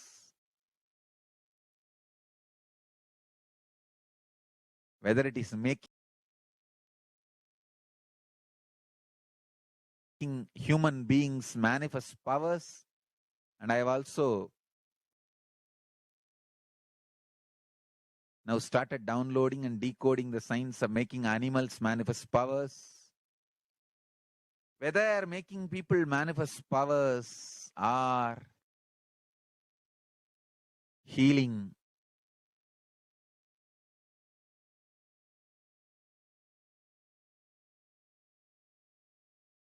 in every level, life is all about contribution, contribution, contribution.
Yes.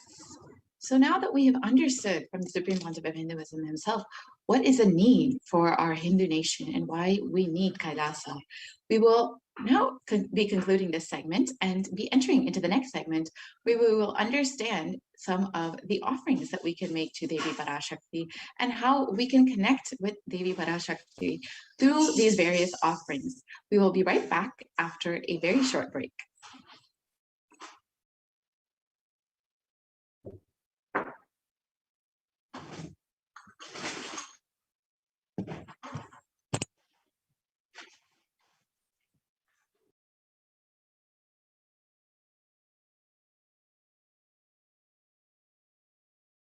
I mean by the word e-Kailasa? Listen intensely. Enlightenment ecosystem, literally enlightenment itself in your own home, wherever you are. If you cannot come to Kailasa, it's okay. Kailasa can come to you. Kailasa coming to you is e-Kailasa.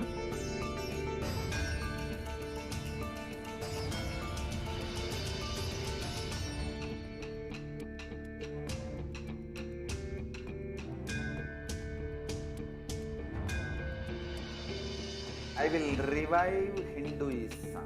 I am a Hindu revivalist, not by any revolution, but by evolution.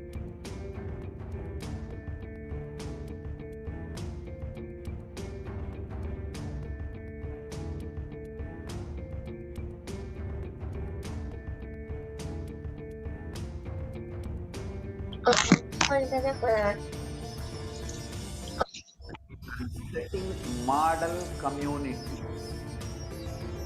那我们要进入今天的下一个环节。 Kaila ecosystems, Sarvanya Peethas all over the world. 然后我们将进入下一个环节，为你带来与女神 PARASHAKTI 的合一。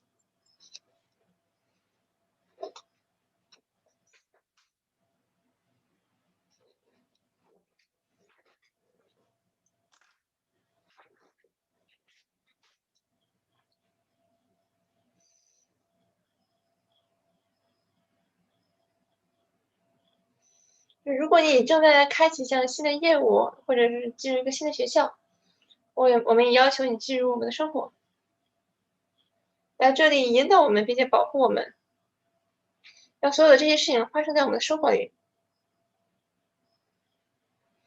并且更深远的需要这一引导。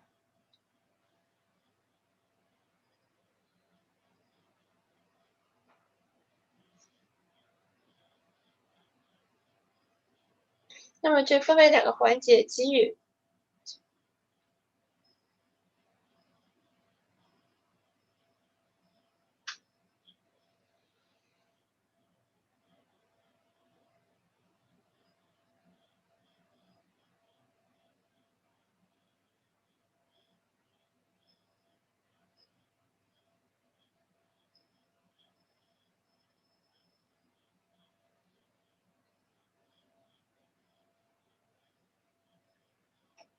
就是当你买一个新车或者是一个新的东西的时候，我们都要求神明的祝福，要是神明在我们的生活里。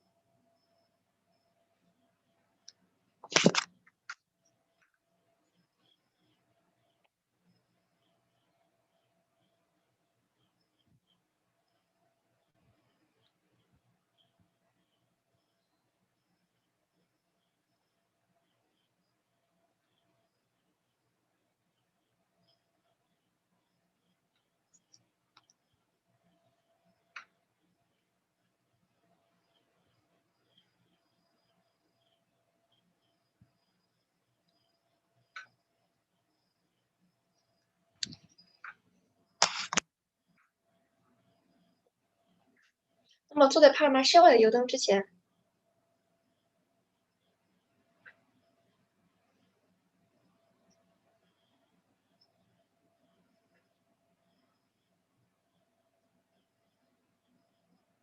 即便是你不知道这一含义，这一切也会就是包括女神 PARASHAKTI 的现在。所以当我们开始唱诵阿那什亚尤嘎的时候，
好的，我们可以继续。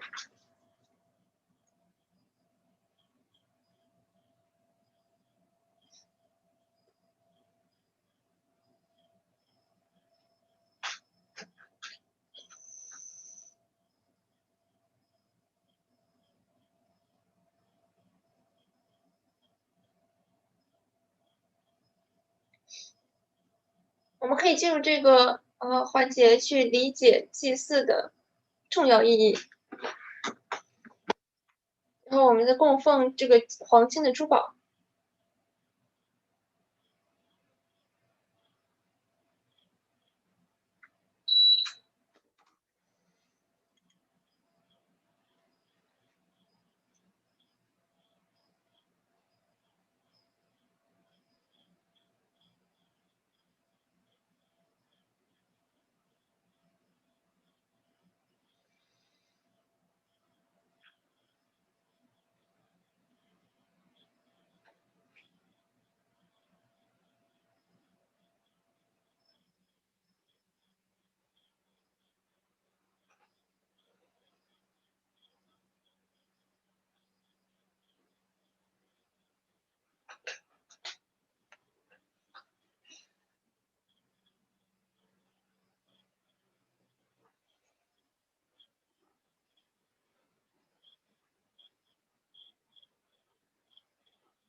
你们中的所有人都知道并且理解它的价值。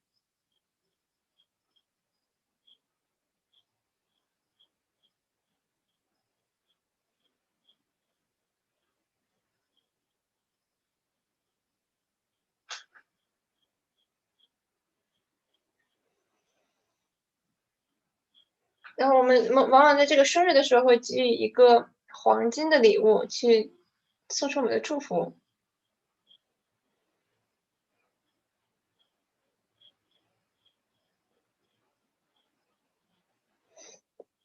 那么这是一个神圣的可能性。那么这是印度宗法之中的一些经文。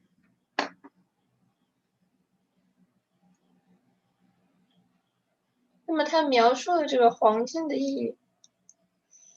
那么这里有这个英文的翻译，你可以看到。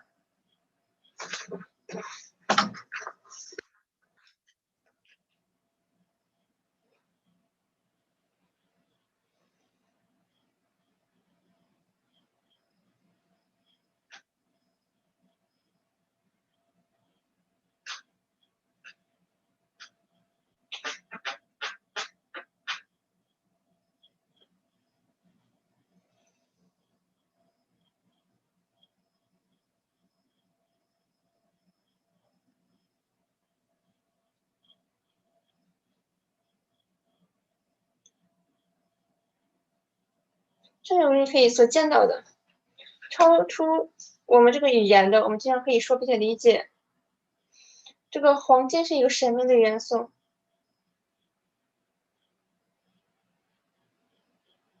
那么它是一个很有灵性意义的，并且可以用于治愈和开悟。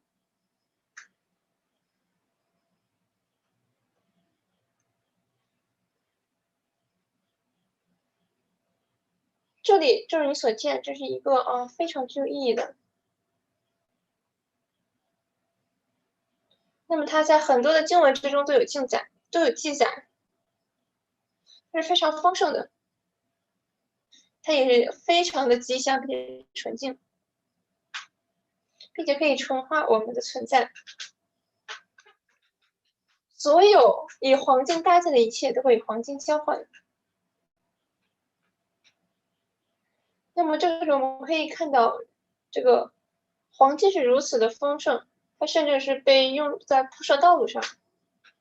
那么我们有巨大的黄金的拱门，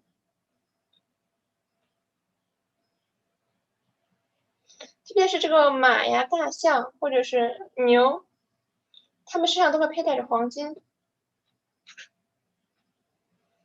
女性的裙子上也装饰着黄金。正如你所见，黄金有如此多的重要含义。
那么这里是我们一烘地的供奉。一烘地的供奉就是可以供奉任何数目的这个金额。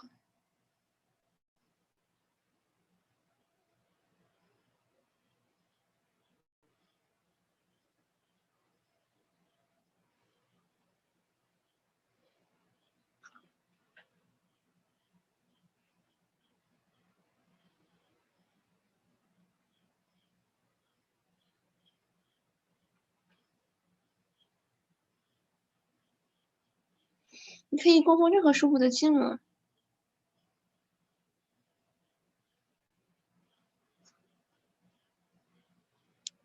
就是，然后你也可以在这个油管的超级聊天栏里进行留言。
那么下面一个供奉是供奉这个1008个名字的金币。这个是黄金的金币，它一共有3个不同的金额数值。那么任何我们想要进行的供奉都可以进入Pindanda这个网站进行供奉。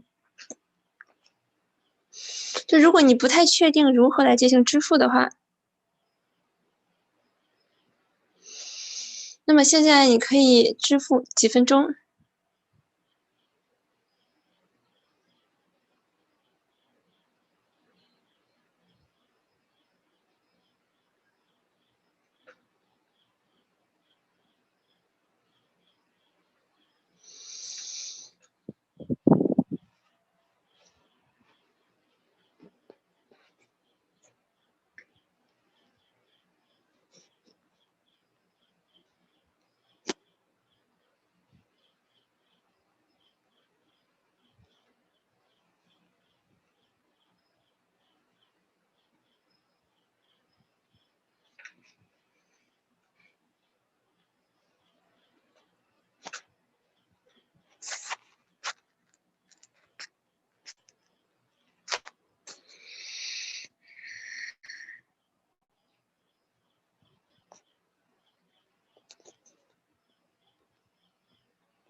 那么下一个供奉这个Sarana Pradana 这个 Pushpa 它是黄金的莲花。那么这个黄金的莲花它有记载，他说这个所有的卡拉萨都应该被环绕着这种合适的就是崭新的衣服，然后他们应该由这个金色的莲花来制作。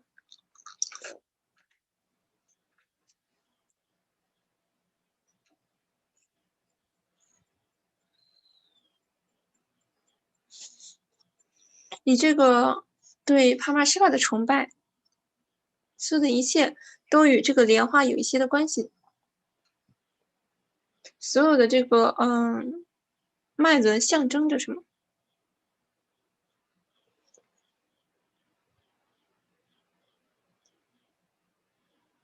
那么帕玛施瓦的信徒也被认作是莲花。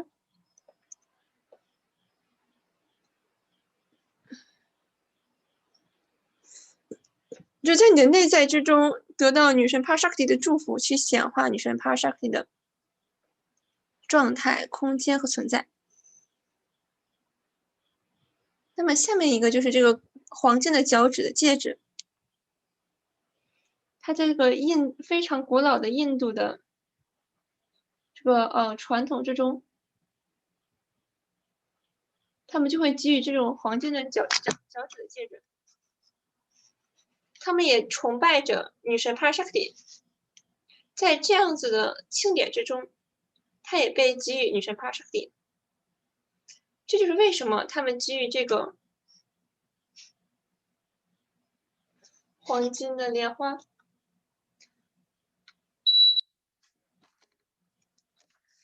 仅仅是唱诵这个经文中描述女神 PARASHAKTI 的语言，就可以让我们获得解脱。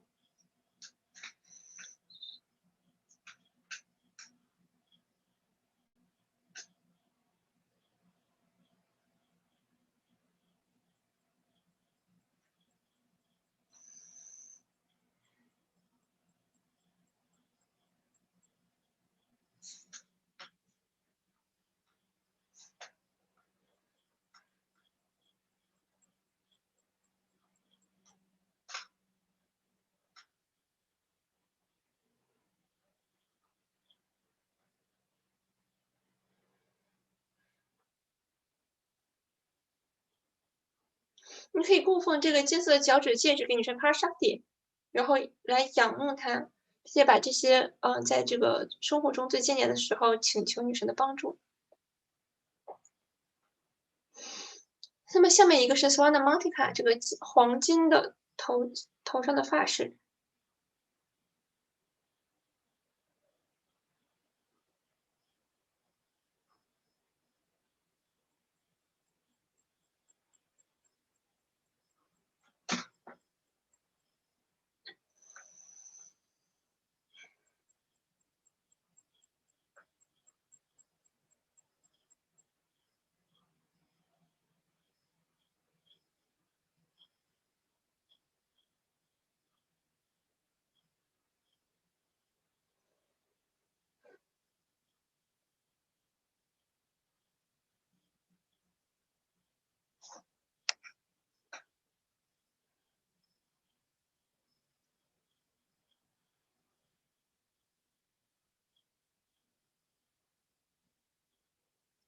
那么你可以给女神 Mantika 供奉这个，不是可以给女神 PARASHAKTI 供奉这个 Mantika，就是黄金的头发的发饰。那么这个可以确保你就是，然后这个发饰佩戴的位置也就是顶轮。那么可以沐浴女神的恩典，并且带来完全全然的圆满。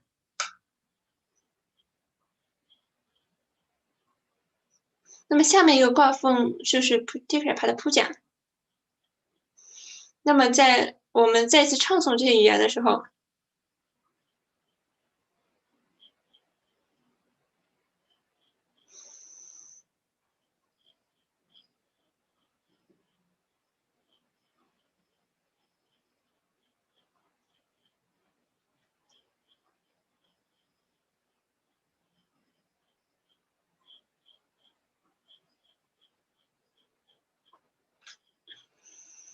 那么这个经文就可以移除我们所有的无知。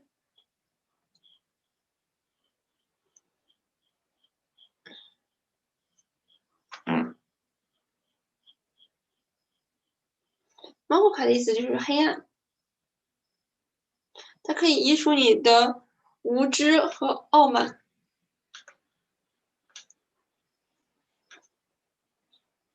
你供奉 Protection 派的铺甲就是你可以把它供奉到女神脚下最好的，你就可以去显化任何你想要显化的一切，就通过这个显化，就是通过这个供奉，你可以显化任何你想要显化的。那么下一个供奉就是 Vasta Seva， 这个供奉是这跟女神任何你想要的保护。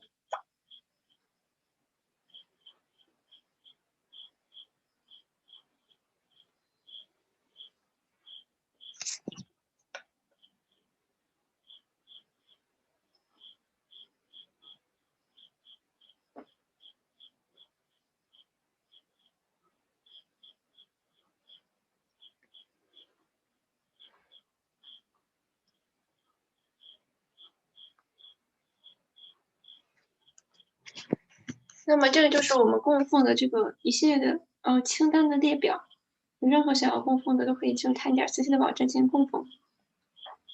那么现在你可能跟随着下面的这几个选择进行供奉。如果你已经决定好要供奉，你感受到被激发，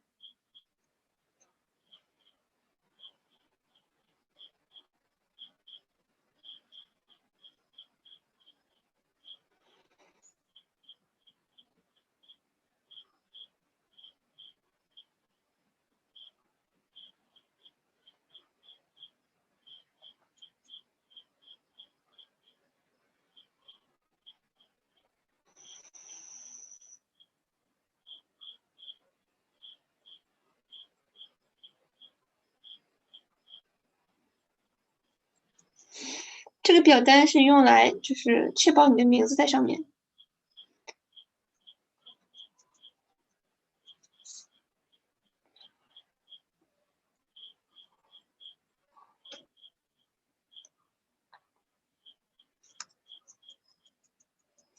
也许对这个供奉很有兴趣，但是你也需要多的一些细节。那么你可以现在来完成这个注册。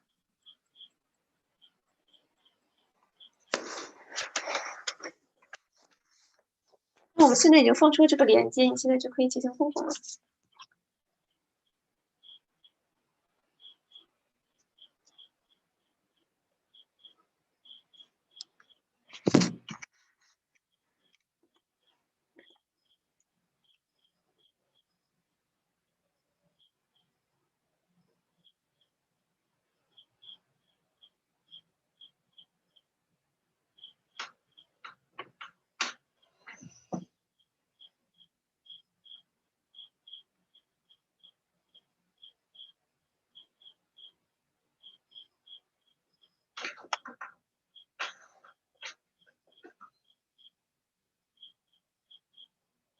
那么完全的会引导你走向女神帕沙蒂。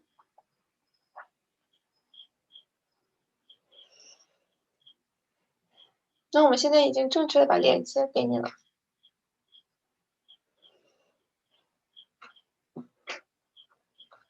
你去做这个供奉是一个非常简单的进程，你只需要给它呈现的这个链接。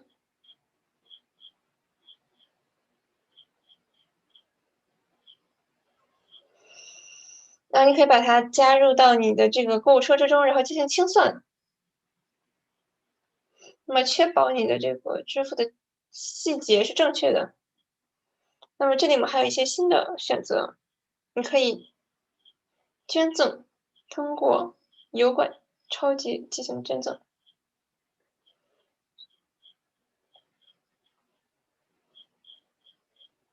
如果你是油管的一个成员的话，你就是可以成为一个社区的社区成员，并且可以在这个聊天栏的下方做好捐赠，并且做出这个超级贴纸。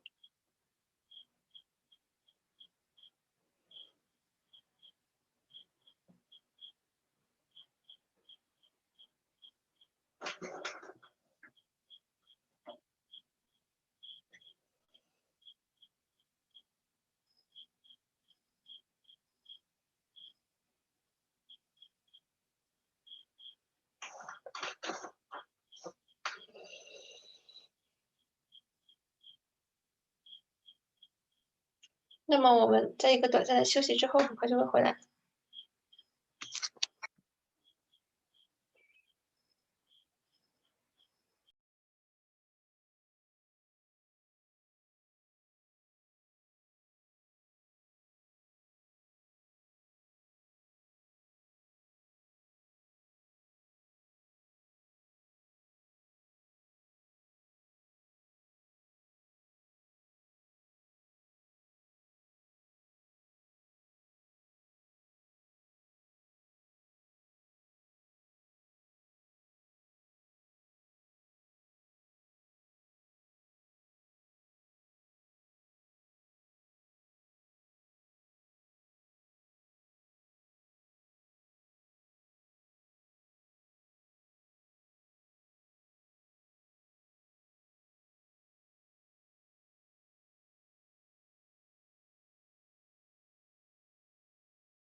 declared conflict opportunity for India during the COVID-19 as a practical solution resulting in health, joy.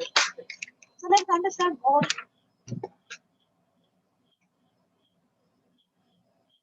那么现在由我们来看，女神 PARASHAKTI 在她的这个女神阿卡西阅读时候揭示了什么？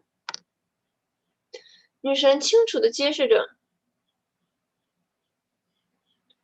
就是这一次大洪水将如何影响世界。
女神揭示，所有在印度的人，你们都要听好。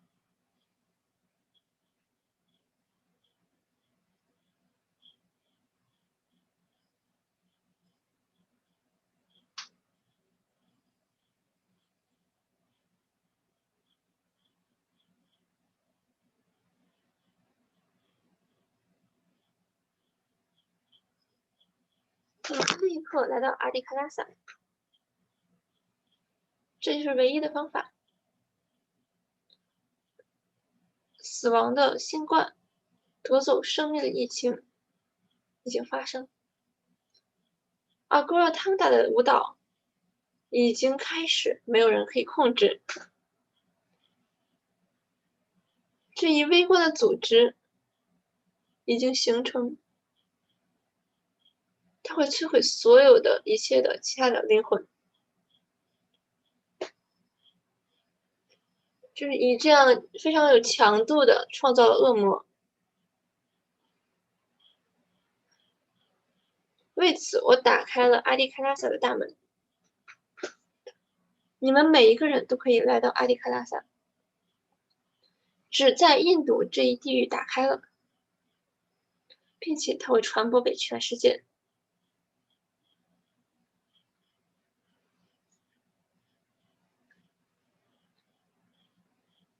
我作为母亲会保护所有的那些在我脚边的孩子们，那些聆听我的就会得到他们生命的拯救。他们知道唯一的保护就是来自阿迪卡拉，就是前来阿迪卡拉萨。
现在我们正在讲的是这个新冠疫情之中确诊的数据。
现在在讲的是这个美国的疫情，这个疾病疾控中心的一些情况。然后这里面的专业词汇还挺多的，我就有点跟不上。大家就知道这个讲的是这个疾控中心目前照料它的情况就好。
就是如何从一个人传播到另一个人身上。他已经跨越了37个国家。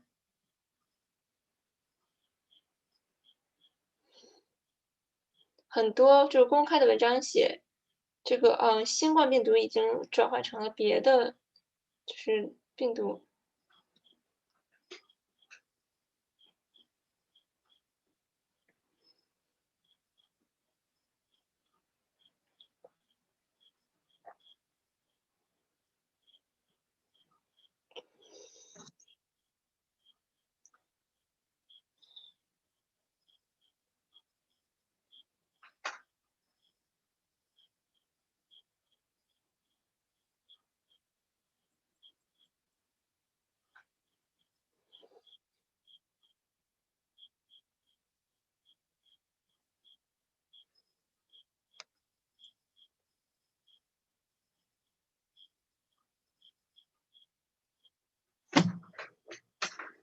那么他现在这个已经被确诊的数字已经有1万，然后现在向我们展示的就是这个新冠确诊的这个数据的情况。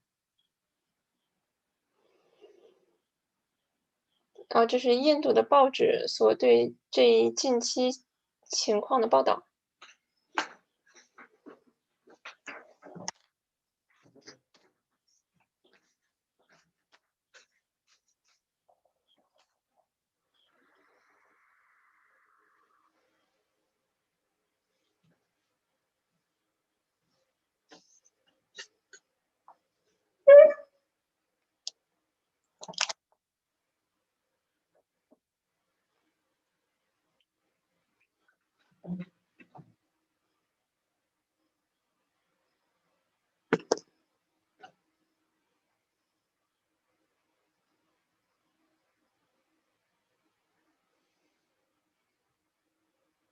这是孟百的总结的数据。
那么这个这个频率它显示了更高的可能性 rate 这个速度。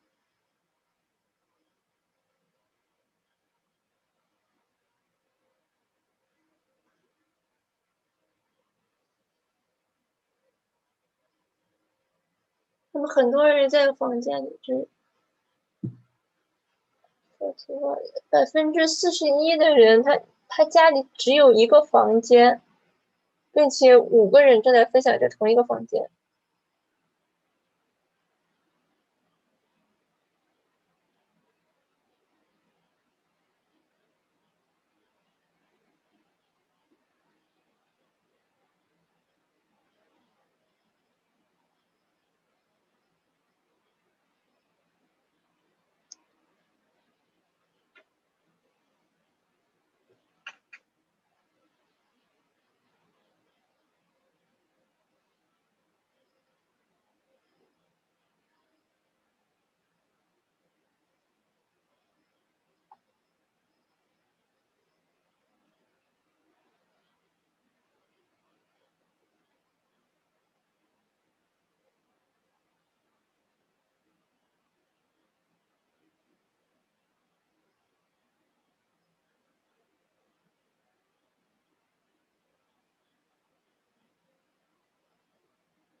就是同一个房间里还有2到3个人正在分享着同一个房间，这一个就是物理情况下的挑战。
那么这个印度教的教皇揭示，至少在这个4个月之后，我4个月之前我就已经意识到多重的隔离是保护人们所最需要的。如果你在印度，并且你想要去保护你自己、家庭，那么立刻来到我们的寺庙之中。那么这现在讲的就是一些，就是阿里克拉萨所给出的，在全印度免费开放的治疗中心。就是如果有人在印度的话，大家可以看一下直播的内容。然后这是我们可以进行，我们可以去师傅的这个照料中心，这个关怀中心里头的地方。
那我们现在看一下这个卡拉萨的这个 department 公寓，它所给予出的这些照料。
system, physiological flow to develop the highest psychology.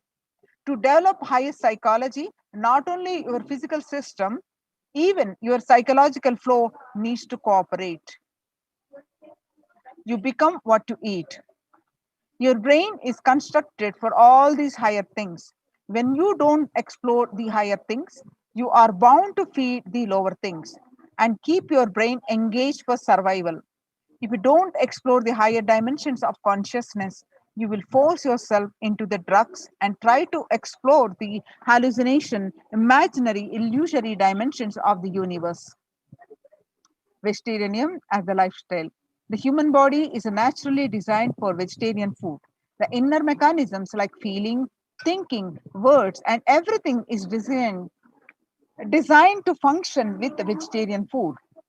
It is like having a generator which can handle only 220 volt current, or a UPS which can handle only 220 volt current.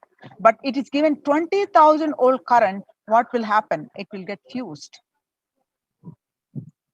The food without anxiety, the food without fear, the food without depression and by memories, if they are consumed by a person, the energy with which they think, the energy with which they utter the words, the energy with which they act, the energy with which they feel, everything will be aligned to the natural source of energy. It will be aligned to nature, which is the inner potential energy. The Kailasas Annalayas serve continuously the free organic vegetarian sattvic meal for one and all, eliminating the hunger. The developmental, economic, social, and medical impacts of malnutrition and famine have a critical impact on the individual, familial, community, national, ultimately on the global level. With the ongoing COVID-19 pandemic triggering an alarming spike in food insecurity, and the United Nations have given warnings of famines of biblical proportions. In 2020 alone, 690 million people were estimated to be pushed into food insecurity. The access and availability to organic food has become of utmost importance. Through the Kailasa Department of Agriculture, the Supreme Pontiff of Hinduism, Jagadguru Mahasannidhanam, His Divine Holiness Bhagwan Nityananda Paramashivam, has committed to distribute the free organic food to everyone, not just since the beginning of his public life, but from his very upbringing itself. Kailasas Annalayas, the food bank established all across the globe, distributes and serves free vegetarian organic food for people of all caste, creed, religion, race, gender, and social standing. Under the symbol Red Om, providing relief work for natural and man-made calamities, working to eliminate the world hunger. Supreme Pontiff of Hinduism said on 17 June 2019, he reveals that we will revive the food supply system of Kailasa. Before you get hungry, food will be ready. Continuous Annadanam. I am not giving any fantasy. It is already become a reality. You can see the pictures way back in 2002. This picture is taken on 22 November 2002. The pictures show the early days of Kailasa's spiritual mission, where the Supreme Pontiff of Hinduism is offering Annadan, providing a free organic vegetarian meal on Kartikeya Deepam in Tirunamallai. This picture is taken at Tirunamallai, India.